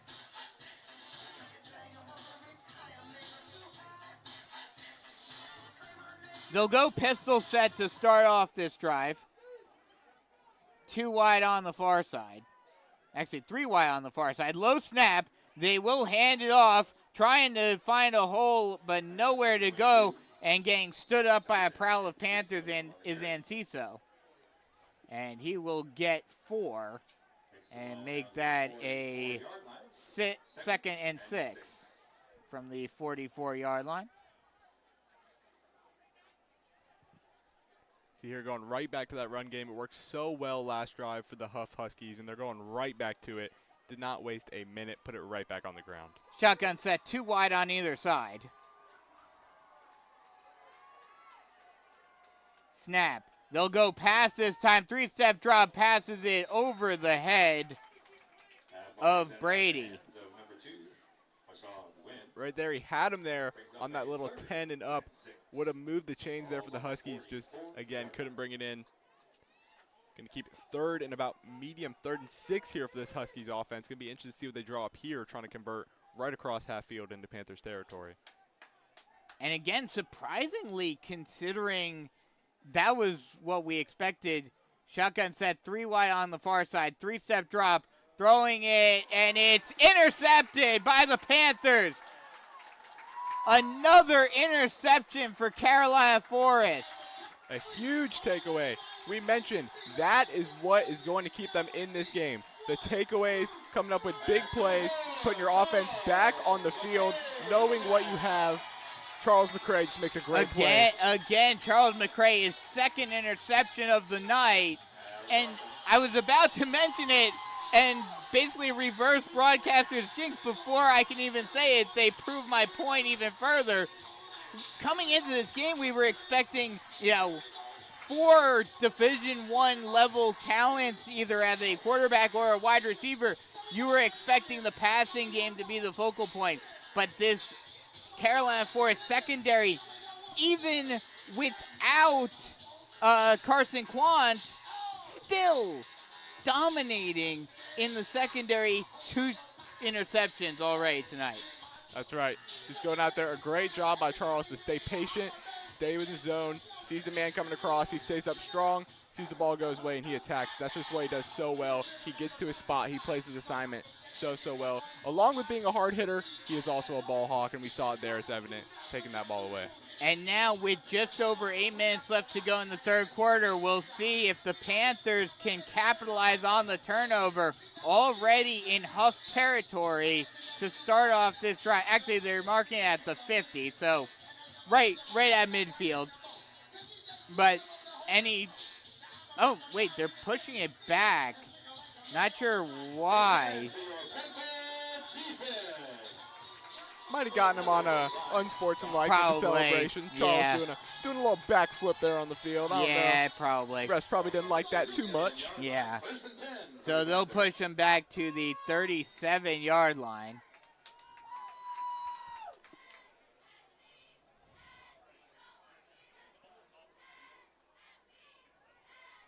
Shotgun set, 2 wide on the far side.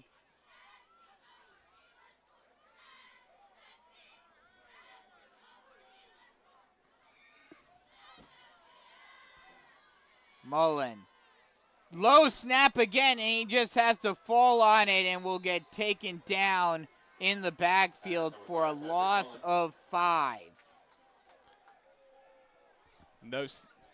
We've seen some low snaps tonight, and that's the second sack resulting from one of those. It's just a momentum killer. You have a huge play, such as the Charles McRae interception, and then you flip it, allowing that Hough defense to get some momentum right back with a huge sack such as that. They'll say he lost 3, so it'll be 2nd 13 from the 34-yard line.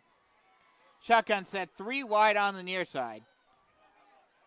Mullen takes the snap, speed option. He'll keep it himself and has to slide down before getting waylaid just short of the original line to gain, and Mullen is down. Yeah, he took a shot on that slide, and that is not good. Looks like there's a Panther down on the play. That is not a good sign for the Panthers.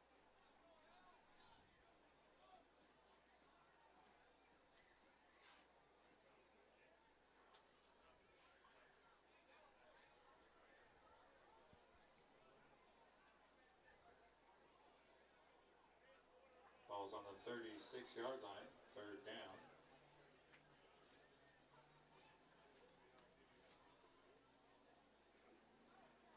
And he's up on his feet.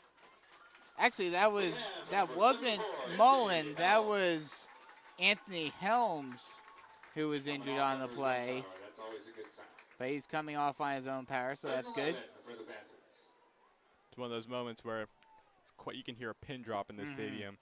Everyone's sort of holding their breath, just making sure he's all right. Always a scary sight to see with someone down on that field like that. Again, very grateful he's able to walk off on his own power there. So it'll be 3rd and 11. Family owned and operated pub that offer a wide variety of beverages and food, and you can watch professional and college games. Eat, drink, and support your local Handley's pub. It's a great place. Been there myself. You'll love Handley's.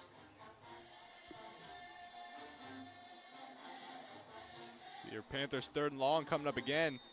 Seems like they've been in this situation time and time again. See what if they can capitalize, make a big play here happen. Shotgun set, 3 wide on the near side. Mullen, high snap, and a whistle is blown. Looks like this is going to be a false start, which will make this 3rd and long even 3rd and longer. That's right. See some Panthers got excited, got too ahead of himself here on 3rd down, ready to get this play in, ready to get going. Just beat the snap there. Oh, no, it's actually an offsides on the Hough Huskies. So a lucky break for the Panthers.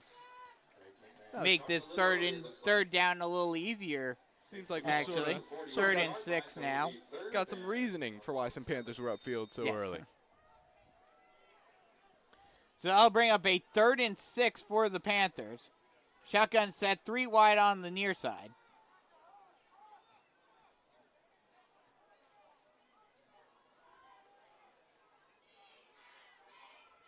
Mullen takes a snap, tries to roll out, and the offensive line collapses, and the pressure gets to Mullen for a sack. That's number 5, taken down.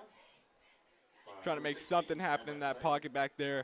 Looks to be rolling out to his right, see if he can get anything. Again, this Hough defense just gets in the backfield, a ton of pressure collapsing, like you said, getting to Patrick Mullen and bringing him down for the 3rd sack of the game. The entire defensive line got to Mullen, but officially it'll go to Cameron Sear and Zane Bostic on the sack. That's number 16, Cameron Sear. Big hand. He's had a good game so far, folks. Sear, after the play, was down on the field for a moment, but he's able to walk off on his own power, which is always a good sign. So it'll be 4th and 14, and you'd have to imagine that the Panthers are going to punt it right here.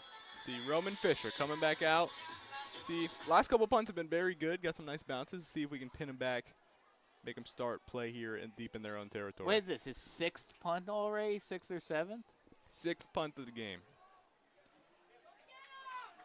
And that ball will be fielded at the 34-yard line and taken down to the 38-yard line. That's number 7. Make that the 39. Brings the ball down to the 39-yard line. It'll be first and 6.5 minutes left to go in the third quarter, and the defense has been playing well outside of the two drives, but it's just the offense has not been able to get anything going in this one thus far. That's right, and you can't ask this defense to just keep getting stops, keep getting stops with nothing to show for it on the offensive side of the ball. You're going to need to find a solution, and you need it fast. Shotgun set, 2 wide on the far side. Snap, play it. No, they will hand it off on a little a draw play that took a little while to develop, but Anciso finds a hole and is able to get a gain of 9. And that'll set up a 2nd and 1 from the 48-yard line. Snap, hands it off again to Anciso. He'll plow forward for the first down and more. Getting taken down at the 47-yard line of Carolina Forest. And what Anciso is doing a great job of right now is sitting behind his O-line, being patient, trusting for those holes to open up, falling behind his blockers, and he's making stuff happen. Just being patient, giving it a second to develop, just like you said earlier, on that one handoff he just took, and it's been working for him. Yeah, just waiting for the holes to open, and they are opening for him. Shotgun set, 2 wide on the far side. Snap, and Anciso gets the handoff once again. This time he stood up after a gain of a couple. Actually, that was Funderburg that time. And he will get taken down after a gain of 2. Gain of 2, 2nd and 8. Ball's on the 45. It'll be 2nd and 8 ball on the 45-yard line of Carolina Forest. And we see a familiar name in there for the Panthers at linebacker on that run stop. It's Joseph Dial. He's been getting in there all night in that backfield, matching up, doing a great job finding the ball, getting his hat on the ball, waiting for fellow Panthers to come and help get the tackle, take him down. Shotgun set, 3 wide on the far side. Snap, play action pass. Looking down the field, lofting it up, and it's almost intercepted again. Underthrown by Trey Blakeney, and that one was almost a 3rd pick by Charles McCray. And we see why he's putting himself in that position. The makeup speed there was tremendous. Beat off the line. He's running a little post across the field, cutting toward in the post. Charles McCray does not give up on the play. He has blazing track speed. He runs a 400 as well. Teammates with Carson on that track squad, very athletic humans. And the makeup speed just crazy. Get his hand out there and knock that one pass deflection incomplete. Shotgun set, 2 wide on either side on 3rd and 8. Snap, looking down the field, throwing it deep, and it is almost intercepted again. This time by number 26, Aiden Armstrong. And that'll bring up a 4th and 8. And interesting to see if I doubt that Hap has this kind of range, but Brings up a 4th. it's going to be interesting to see what they're going to do here. Looks like they might be going. No, they're going to punt it away. See, that would be some pretty insane range for a high school kicker, but just like expected. We can see the punt here. High snap, but a whistle is blown before the punt.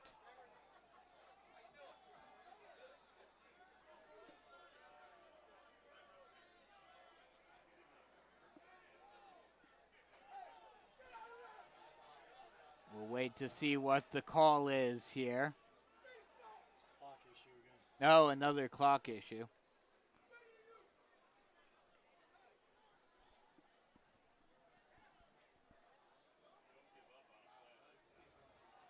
There's the flag.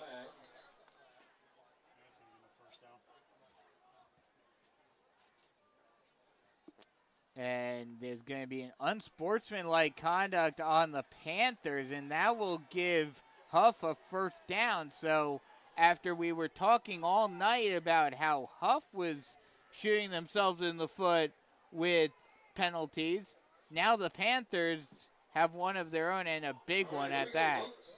Just can't do that.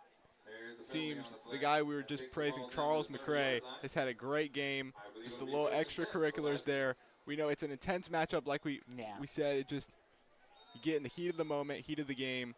You just make some mistakes sometimes, and that's exactly what happens, moving Huff up to the 30, automatic first down. It's a tough blow for the Panthers. Absolutely, after getting a huge stop on third down and looking like you were going to give your offense the ball back and give them an opportunity to finally try to do something in this game.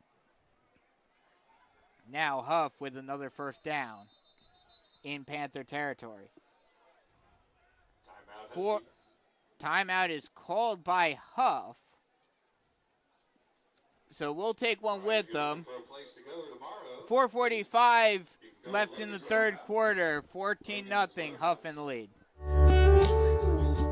Jennifer Mullen with Realty One Group Dockside is a 31-year resident with 18 years of experience representing both buyers and sellers. Jennifer has extensive knowledge of the Grand Strand real estate market and especially the Carolina Forest area. If you're ready to kick off your home search, contact Jennifer Mullen at yourcoastalrealtor.com. Again, that's Jennifer Mullen at www.yourcoastalrealtor.com.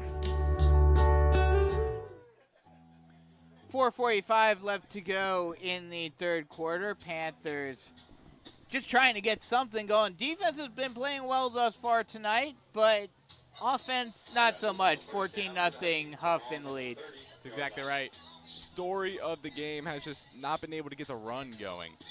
Obviously, the first two games, that has been the bread and butter. It's been the bread and butter for years here at CF. Yeah. And Huff notices that. They knew that going into this matchup, and you can tell that has been their focal point during practice, was just taking the run away, and they have done just that. Still only 28 rush yards here from Fox, an additional 4 from Tristan Green. Shotgun set, 3 wide on the far side.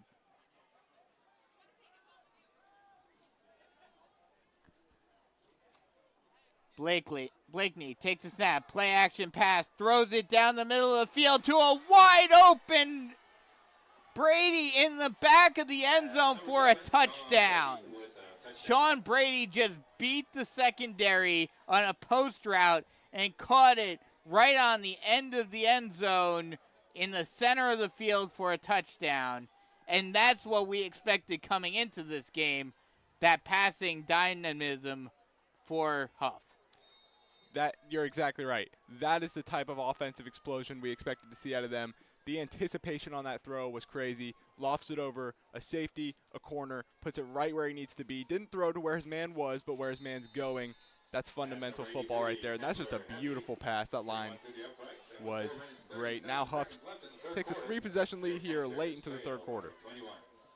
Hap hits the extra point, and it is 21-0 with just a little over 4.5 left to go in the third quarter. And now, down by 3 possessions, now you really need to get something going if you have any hope of getting back into this one. That's exactly right. If you're the Panthers, you need to put one in the end zone this drive.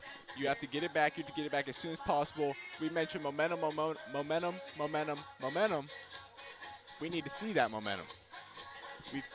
We've talked the talk. We have not walked the walk tonight. When it comes to momentum, when it comes to putting the ball in the end zone, that's exactly what we need. And momentum, as you mentioned, is squarely in the hands of the Huskies right now.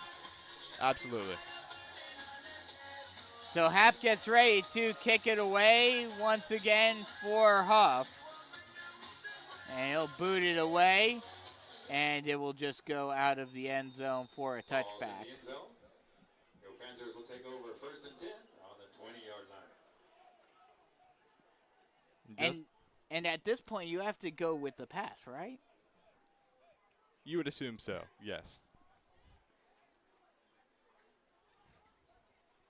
What's crazy to me, and we even talked about it in the Hartsville game too, this team has not been nearly as multidimensional as it was in the first 2 games. That's right. We've been trying so hard to get this run established, and it just hasn't been there. Then you switch to the pass. We have thrown some passes. I believe Patrick Mullen has thrown 6 passes on the night, only 1 of which was completed. We just have not been able to get either side of the ball unlocked, either rushing, passing, anything for this offense. Two running backs set for the Panthers. They'll hand it off to Fox, and he'll plow forward for a gain of 4. Actually, that will be Tristan Green. Looks like a 2nd and 6. Falls on the 26. See here, that's his second time touching the ball, both of which have gone for 4-yard gains. So you talk about chipping away. You found it a little bit there with Tristan Green earlier in the game. Two running backs set again. This time, play action pass. Mullen rolls out to his right, throws it to the sideline, and it is completed to Hayden Souls along the sideline. And they'll mark him right at the line of game. They will give him enough for the Tony McAfee State Farm Carolina Forest first down. So a good play action pass for the Panthers right there. Maybe try to get some mojo going. They'll hand it off to Fox this time. Fox tries to find a lane and is stood up right around the line of scrimmage. They'll say he got 1. So it'll be 2nd and 9. Zane Bostic with the tackle. That's right, and that completion on 3rd down was a nice, just sort of rolling out to his right, finding his reliable receiver there in Hayden Souls on the outside. He has strong hands. Starter last season as a junior. Just a very talented receiver out there on the outside. Two running backs set once again, one wide on either side. Snap. Play action again. Mullen getting under pressure, throws it, and it is incomplete.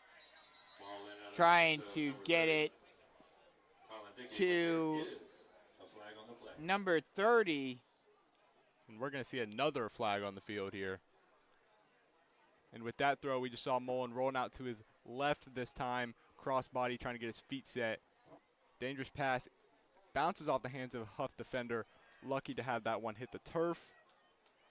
Going to see here what this flag is. I think they're saying it's against Hough.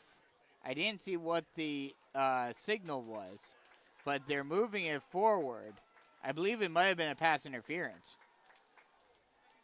But either way, it'll move the Panthers up to their own 46-yard line. Right there, we mentioned it earlier. And gives the Panthers another first down. These flags from Hough have helped tremendously keep the Panthers in this game. So another first down for the Panthers. Shotgun set, two running back set, 2 wide on the far side. And another whistle is blown. Timeout is called by Carolina Forest. Looks like timeout Panthers. And you'd have to wonder, obviously you need to score first before you even worry about this, but if the Panthers are able to get something going offensively and get this game close, does that timeout right here come back to bite them later on? Of course, Pepsi was invented just north of us. It obviously hurts having one less, but I believe right now he's short. Just take it, recoup, get your game plan going, get what you want set in stone, know what you have everyone on the same page. I think it's smart to take one here and just make sure that everyone is on the same page, because right now is your important time to strike. So I don't mind the timeout here. Just make sure you have your best game plan installed, you have your best foot forward going right here on this drive. If that ends with a touchdown, I think this timeout is very warranted. Yeah. So the Panthers will try to continue this drive after getting a lucky break on the pass interference penalty, giving them a new set of downs and the ball just outside of midfield on their own 46-yard line. 3 minutes left to go in the third quarter. Panthers down by 3 touchdowns, 21-0 against the Hough Huskies. Shotgun set, 2 wide on the far side.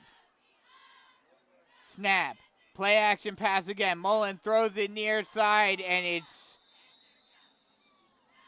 just short of Thane. And again, we talk about that pressure in the backfield. Hough has a defender in the backfield, in Mullen's face, instantly on that play action. Rolling to his right with no time to get that ball out. He just has to dump it off to his receiver, causing a misfire there. Hough pressure has been the storyline of this defense for him tonight. So that'll bring up a 2nd and 10. Shotgun set, 2 wide on the far side. Snap. Throwing again, throwing it down the middle of the field, and it is caught for a gain of a couple. This time Frazier with the catch. Tackled by number 30, Colin Dickey. And that'll bring up a 3rd and 5. 49-yard line. Panthers have the ball in Huff territory now on the Huff 49 yard line. Shotgun set, 2 wide on the far side. Play action pass. Mullen, actually, I think that was not sure if that was supposed to be a play action pass or a read option, but either way, Mullen gets destroyed in the backfield for a loss of 2, and that'll bring up a 4th and 8. And again, pressure from that Huff defense just in the backfield, making it extremely hard for Patrick Mullen to work back there. So that'll be a loss of 3, and the Panthers look like they might be going for it. At this point, you kind of have to, with 2 minutes left to go in the third quarter, down by 3 scores. But I mentioned with no momentum going into the fourth quarter, this really is your only option. Shotgun set, 2 wide on the far side. Snap, 1-step drop, looking down the field, stepping up into the pocket, but then getting sacked in the backfield by Cameron Sear. That's his 3rd sack of the night, and it's a turnover on down for the Panthers, and Huff gets the ball in Panther territory to start off the drive. 1st and 10 for the Huskies on the 40. And that 4th down turnover is big for Huff. Momentum-wise, their defense has been clicking all night. Pressure, pressure, pressure. We preached that majority of this drive for the Huff defense, just being able to get back there, making it impossible for Patrick Mullen to work. We see it once again. With that set of downs, he had pressure in his face every single play, no time to work. Huff takes over in Panthers territory. That defense is just putting on a show for them tonight. Yeah, the defense has been what has been the key for Huff's dominance tonight. Even though the offense has been getting better and better as the game has progressed, as they'll hand it off to Anciso, and he'll get close to the 1st down marker. They'll mark him just inches short, and it'll be 2nd and inches. Pistol set, 2 wide on the near side. Hands off to Anciso again. He'll get the 1st down and more, carrying a Panther down to around the 12-yard line. They'll mark him down at the they'll mark him down at the 11-yard line, and just like that, after 2 plays, Huff is already in the red zone. And it just seems like Huff's run game has been so dominant tonight as well. They've come out and they just put a great show on the turf. And Sisso again bounces it to the outside, tries to plow his way into the end zone, and he will get in. Just reaches the ball over the goal line into the end zone for the touchdown. Once again, just a very, very talented back there for Huff. Absolutely. Time and time again, he takes it, very patient like we mentioned earlier, taking what he has. He sees one hole close, another open up, not afraid to misdirect, take it a different route, a different side of the field, and just finds his way to the pylon, just tacks on this lead for Huff. Just waits until he sees the opening. Waits until he sees the hole, and then takes it. And now Hap gets ready to kick the extra point. Whistle is blown. And with just under a minute left to go in the third quarter, this one pretty much over. Barring a missed extra point, it more than likely will be 28-0. There is a flag, however, and a false start on Huff. So now we'll see Hap's leg. See, I'm interested to see it in warm-ups. Now we get to see a little more distance, not just a regular extra point. Not Tack just on an extra. not just a regular extra point. Add that extra 5 yards to it.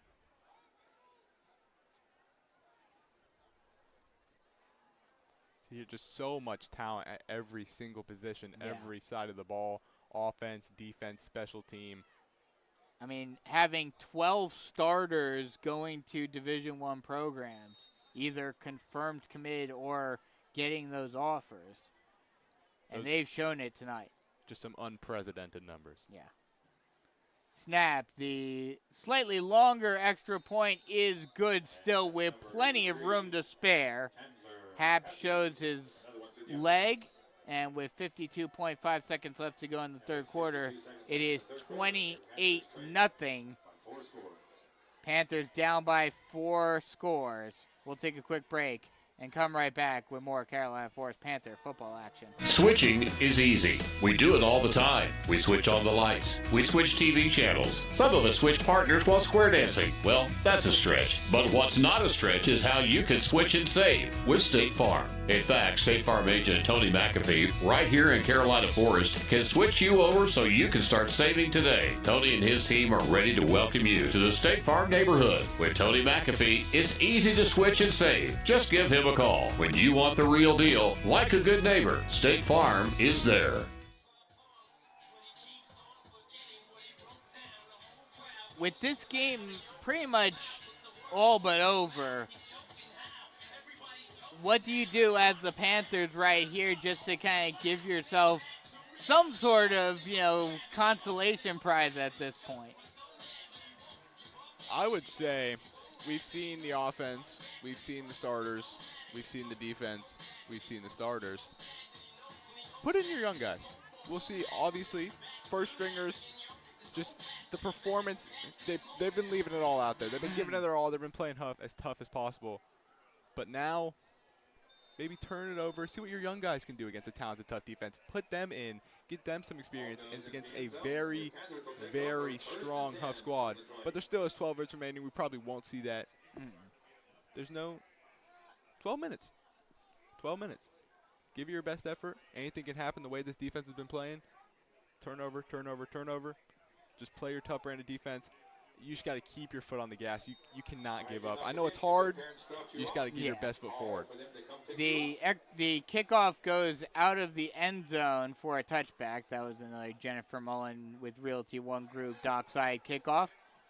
Low snap and actually a high snap, falling on it is Mullen, and that'll be a loss of 4 for actually a loss of 9 for Carolina Forest. And the bad luck just continues for Carolina Forest. Yeah, we're going to see him here just backed up, second and long. Oh, Cameron Long is in there now, so you were right that that they are bringing in the backups. See exactly that. Just going to put your young guys in and see what they're really made of as well. You've seen the starters. You've seen the first stringers. Now put your young guys out there, have them face some adversity, and see what their whole game plan's all about. That will end the third quarter. So we will head to the fourth quarter. Panthers down 28-0. We'll take a quick break. Come right back with the final quarter of action here on the Carolina Forest Panther Football Network. Jennifer Mullen with Realty One Group Dockside is a 31-year resident with 18 years of experience representing both buyers and sellers. Jennifer has extensive knowledge of the Grand Strand real estate market and especially the Carolina Forest area. If you're ready to kick off your home search, contact Jennifer Mullen at yourcoastalrealtor.com. Again, that's Jennifer Mullen at www.yourcoastalrealtor.com.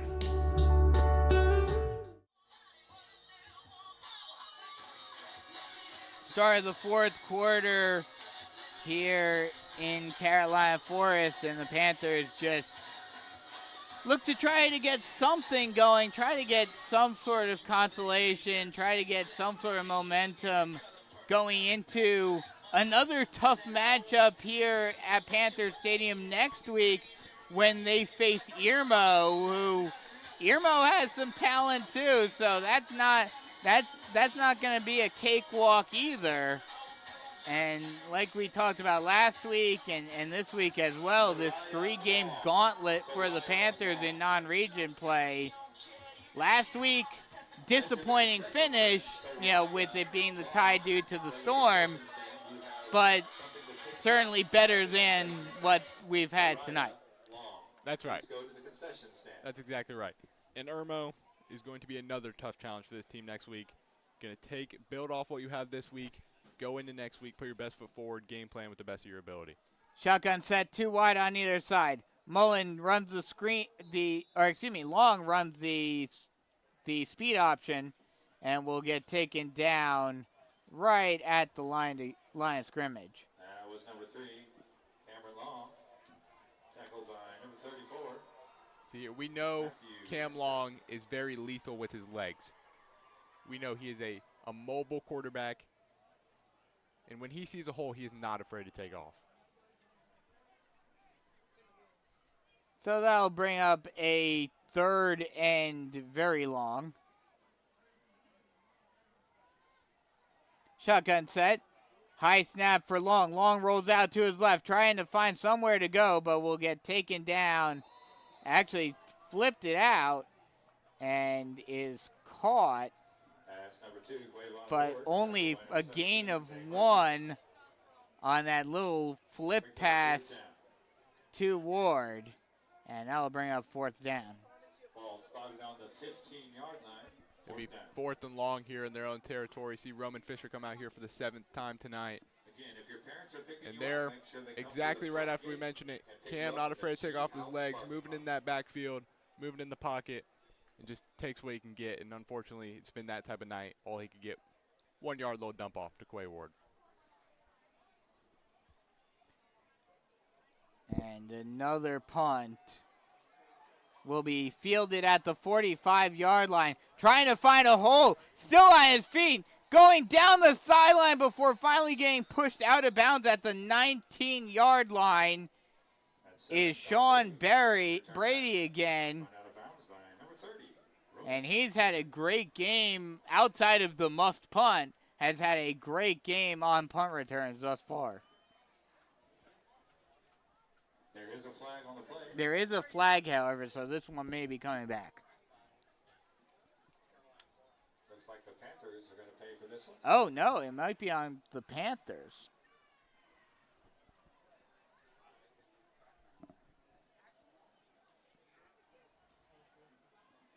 Still waiting for the official call. And, yeah, they're moving it forward. And this will give Huff prime field position to start this drive, starting the drive at the 10-yard line. Already goal-to-go situation for Huff.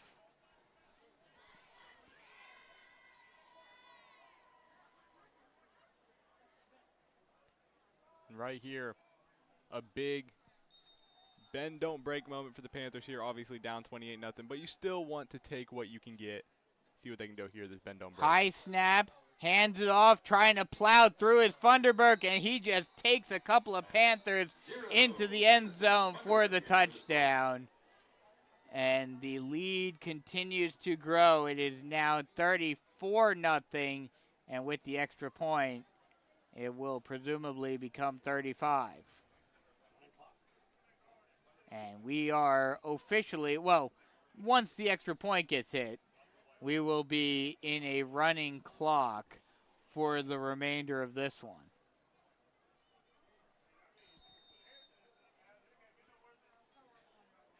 The extra point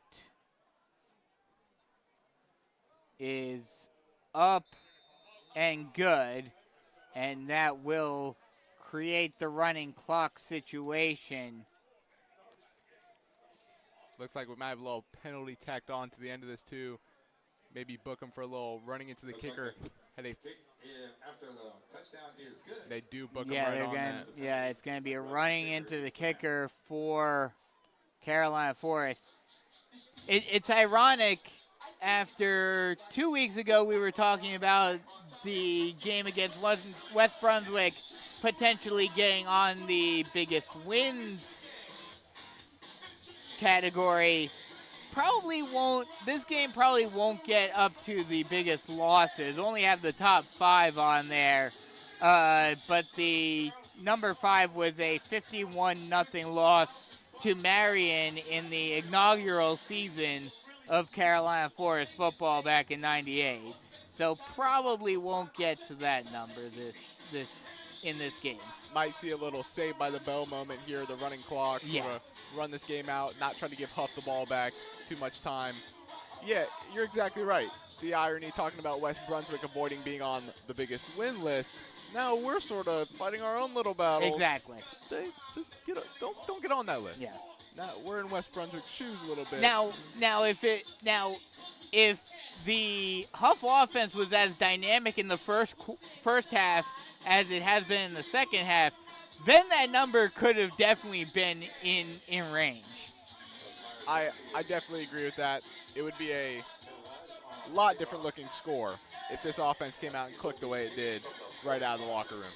So with that penalty, the roughing the kicker penalty on the extra point, Huff will kick it off from the Panther 45. So imagine this one is just going to get launched through the end zone. I mean, he's been launching through the end zone from Even the from the 40, 35. yeah.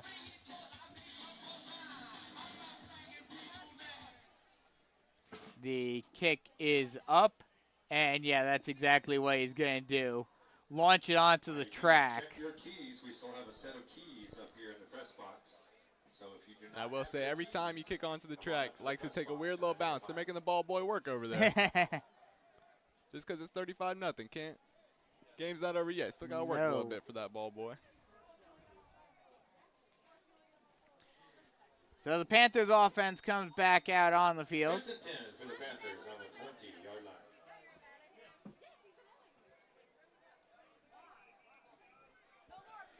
Shotgun set, one wide on either side. Long takes the snap. Keeps it, oh no, hands it off. And will get taken down after a loss of 2. Tristan Green with the carry. He loses 2. And that'll bring up a 2nd and 12. See Green's third touch of the night. 6 yards on the night. He's dead even with those 2 average rush yards per carry.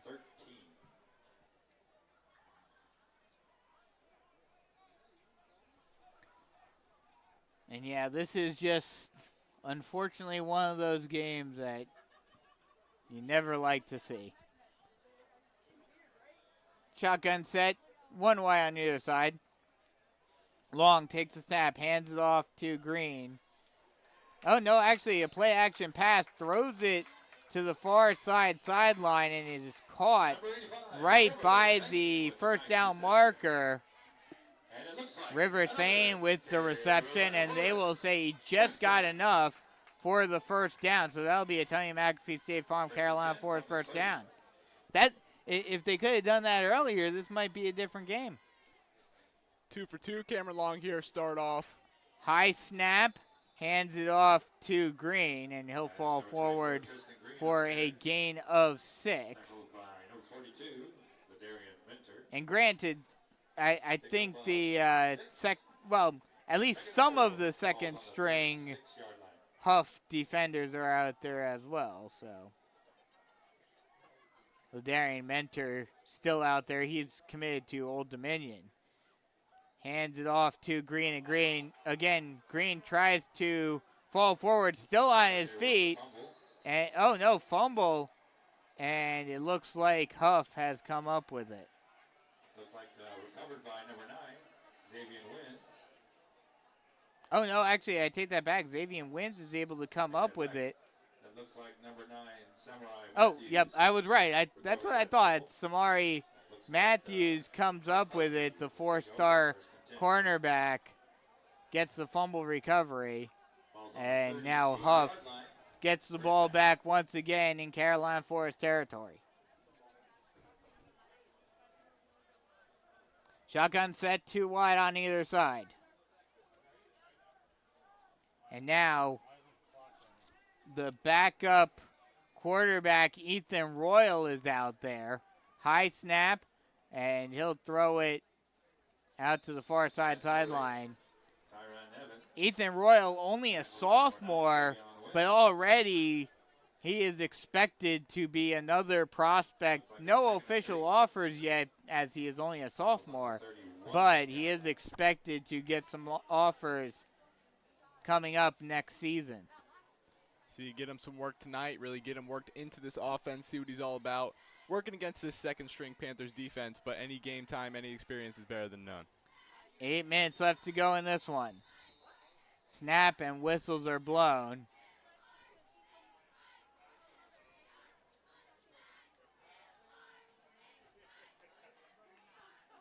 So here maybe book Huff on another self-inflicted penalty. Yeah.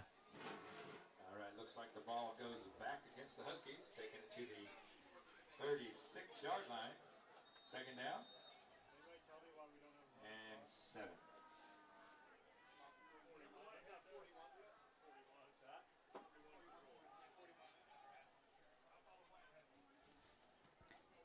Shotgun set, 3 wide on the near side. Snap. 3-step drop. Now stepping up into the pocket, trying to run it himself, but getting pulled down from behind is Royal. Tackled by number 90. Number 90 for Carolina Forest. Don't even have him on my depth chart. Coming out here letting the guys play. Yeah. Getting a bunch of players in for Carolina Forest.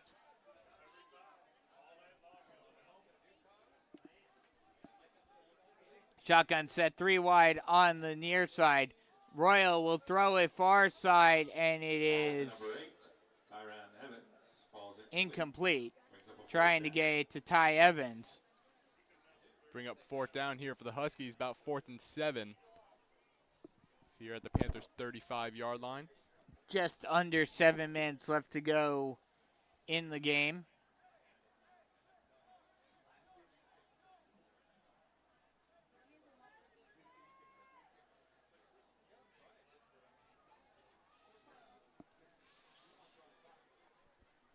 And looks like they might be going for it here. They're going to go for it on 4th and 7. Shotgun set, 3 wide on the near side. And a whistle is blown. Timeout is called by Huff. Timeout Huskies.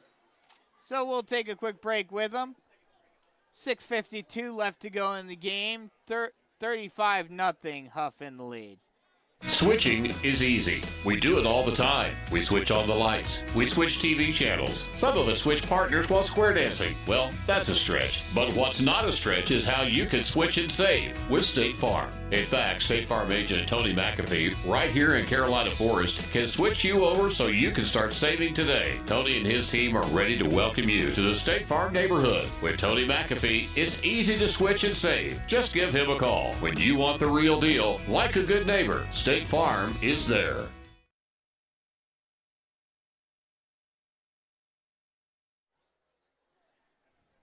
Fourth and 7, we'll have to see if Huff still decides to go for it on 4th down, or if that was just a ruse. And looks like they are going to go for it still on 4th and 7. Go out there, let their sophomore quarterback play a little bit, see what he's got. 4th and 7. Shotgun set, 2 wide on either side. Snap, Royal, 3-step drop, looking far side, and it is lofted into the end zone just out of the reach of his wide receiver. And that'll be a turnover on downs for the Panthers. See here, get some positives out of here. Yeah. Get the ball back on a turnover and downs. Let that offense back out there. Let them play a little bit before the end of this game. Trying to get a little, like we were talking about, just something, just some sort of moral victory in this one. Panthers take over on the 35-yard line. 1st and 10.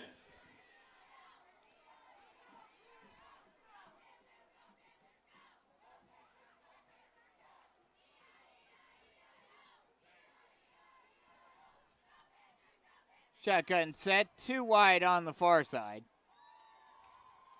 Snap, speed option, keeping himself and finding a lane and going all the way down to the 42-yard line is Cameron Long.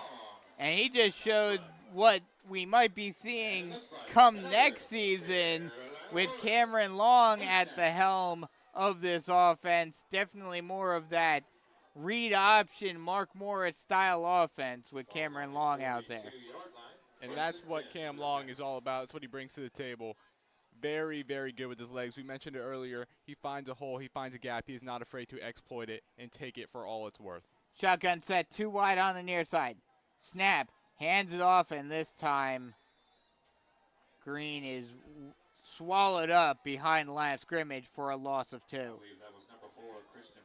Oh, that was actually Christian Brown going deep, deep into the depth chart, trying to get all of the players on this varsity roster some playing time.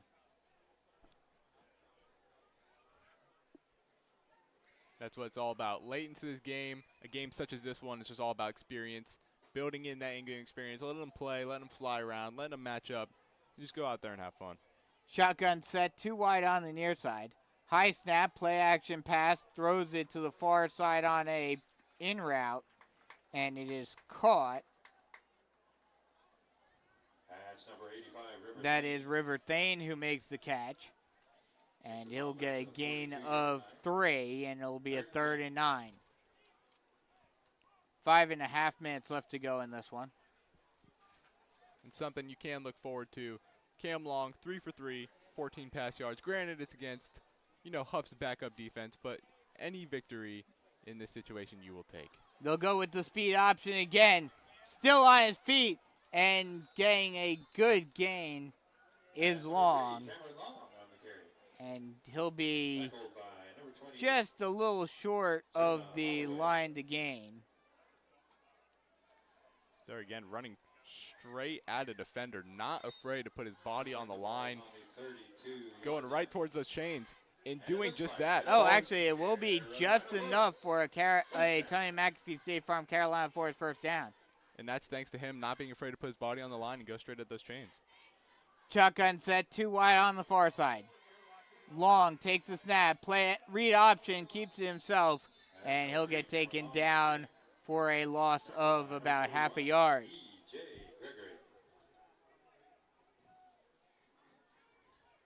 That'll bring up a second down with a loss of 1, 2nd and 11. So you're 2nd and long. What I'm really looking for here is just to put some sort of points on the board. Just don't get shut out. Get some momentum, some moral victories, whatever you can. You take that into practice, going for next week, preparing for another tough matchup you have coming up in Irmo.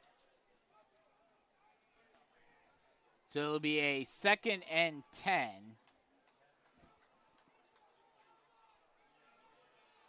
Second and 11. Shotgun set. 2 wide on the far side.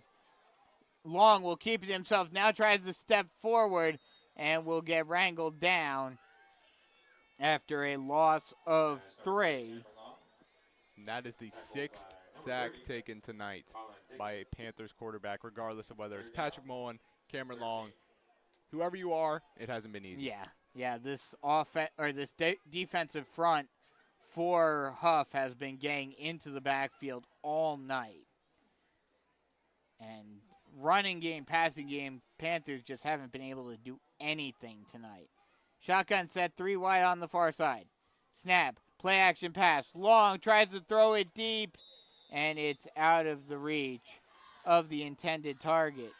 Looks like a little bit of a Seems some miscommunication Yeah, there was no one there.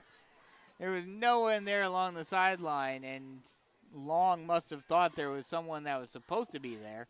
Seems like he was anticipating a little bit of a fade route, and instead outside ran a hitch. But so it'll be 4th and 14 with 3.5 minutes left to go in the game. That's right. And last time the Panthers got shut out goes all the way back to 2017. Hoggard. So it's been a while. Shotgun set, 3 wide on the far side. Long gets sacked again. By number 89, Owen Bishop. That'll turn over on down. That is the 7th sack taken.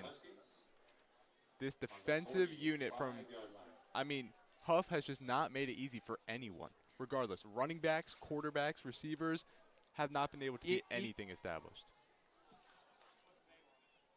You know what's ironic? about what you just said right there? What's ironic?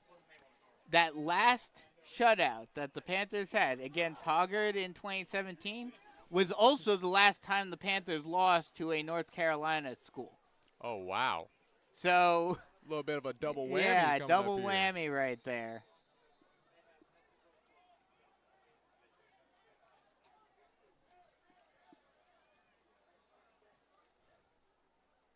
Pick up of a couple on the play.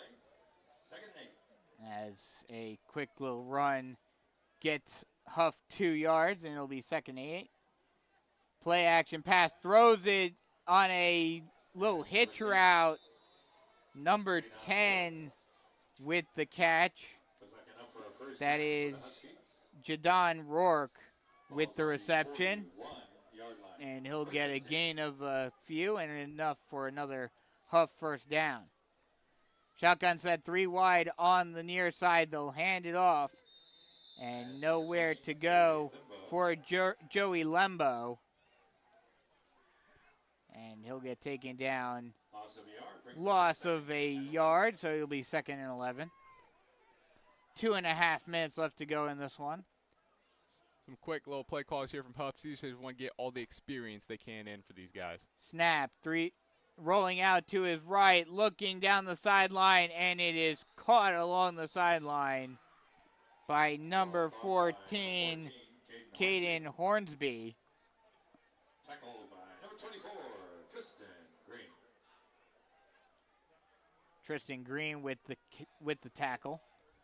3rd and 3. And they'll get them close to the first down marker. It'll be 3rd and 3. Ball on the 34-yard line. Snap. Passes it along the sideline. Another pass to Jadon Rourke. And he'll get close to the first down marker. We'll see where they mark him. And that's a great open field look. It'll be just short of the line to gain. It'll be 4th and 1 with 1:40 left to go in this one. That's right. And you see the outside linebacker come flying down, meets the open field runner, and just stops him right short. 3rd and 1, not letting him move the chains. High snap. Will go speed option. Gets the first down before getting stood up.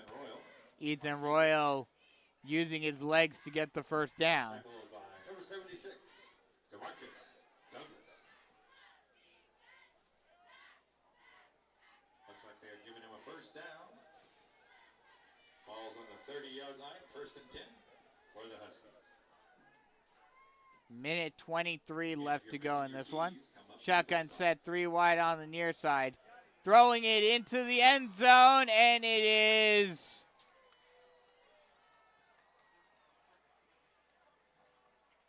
caught in the end zone for the touchdown. Pass number 2, Ashwad Wynn. Ashwad Wynn, one of the few starters still in the game for Huff, for either team for that matter, gets the touchdown on just a go route down the far sideline. Really showing off that air raid offense that I thought we were going to see majority of the game. Really didn't see that much. Later off in the game, they have been showing off a little bit, throwing deep balls, and there just beats him down the sideline on the left side. Just walks in for the touchdown. Indeed.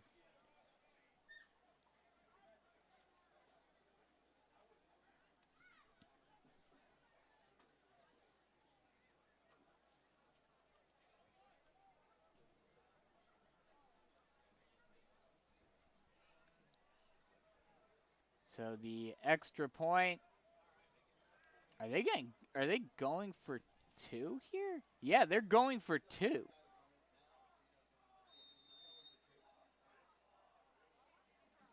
Huff is trying to put this game completely out of reach. Pitched out to the outside and just getting taken down in front of the goal line. That's number 24. Is Kindness Tinnen with the carry, and he'll get taken down just in front of the goal line. 41-0 with 1:11 left to go in this one, and the Panthers will more than likely just run out this clock and finish this. the score would seem as though it's bigger than it really was. Yeah. Because for at least 60% of this game, the Panthers were at least keeping it close. I mean, for the first half, it was only a touchdown difference. Halftime, 7-0, discussing what you could fix, what you can alter to come out here and give yourself the best possibility to get yourself back in this game, put points on the board. And we're talking one touchdown, it's dead even. Exactly. And now we're sitting here at 41-0. Obviously, not majority, but a good amount of those points coming in garbage time. Yeah. I would say you would be correct. This score is a lot more inflated. At least a quarter of those points have been scored in garbage time. Exactly. I think first half we played them the way we needed to. This defense came out and put on a show. Second half, they sort of took over and played their version of football. We couldn't still struggle to get stuff going. The Panthers take the ball out to the 27-yard line. That's where the offense will start with just a little over a minute left to go in the game.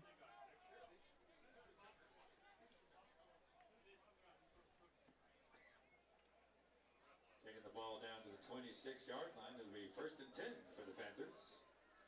Again, if your parents are coming to pick you up, make sure they come in through the front gate and make sure they pick you up in the G House parking lot. G is in golf.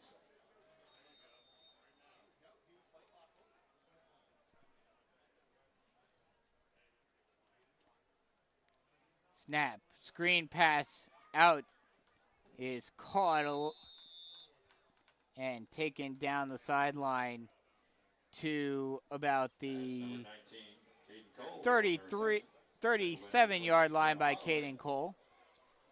And it looks like another Carolina Forest. First down.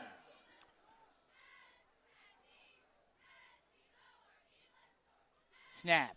Hands it off. Finding a hole and getting the first down and more. Tackled by number 23. Getting the ball up to the 47-yard line. That'll be another Tony McAfee State Farm Carolina Forest first down. See here, young guys, 2 plays, getting it right down to midfield. Obviously, clock's running, no time left. Probably just going to send this game to the final, like you said, but maybe throw off one, break one off, get in the end zone. Maybe you don't see that. They'll hand it off, and it'll be stopped. I believe that's number 4, Christian Brown. Christian Brown with the carry will get stopped right around the line of scrimmage, and that, oh no, the clock actually, nope, now it's running. And yeah, that should just about do it. 5, 4, 3, 2, 1, and that will finish it. Final score here, a disappointing loss for the Panthers, 41-0 to Huff. Final thoughts, Brogan? To me, it's just a lot of Huff being a very talented, very stacked team at every single position on the field. I think that people are going to take this and blow it up, make it a lot bigger than it has to be. I think while it was ugly, we'll say it how it is, there's still good to be taken away from it. It's a learning curve. You're going to go into practice this week. You're going to have a lot of film to watch. You're just going to fix those mistakes, pick up where you need to, and just really see what you need to do to get this game established, get your team back on track. And I think this team will be fine. It's just a minor setback. And we knew Huff was going to be a challenge. We knew they're going to be a tough team. Just pick your head up. Just take the positives out of the situation, roll into next week, and just try your best to keep morale as a team. Stick together. Don't let it get to you too much. And next week, the trifecta of tough opponents concludes next week at home against Irmo. That will be another tough one. We'll have all the action for you guys here next week when Irmo comes to Panther Stadium to face Carolina Forest. Once again, final score 41-0. Huff dominate the Panthers in this one. For Brogan Hillman, I'm Brandon Biskobing saying so long, and we'll talk to you guys next week. Once again, final score 41-0. Huff wins a blowout win over Carolina Forest.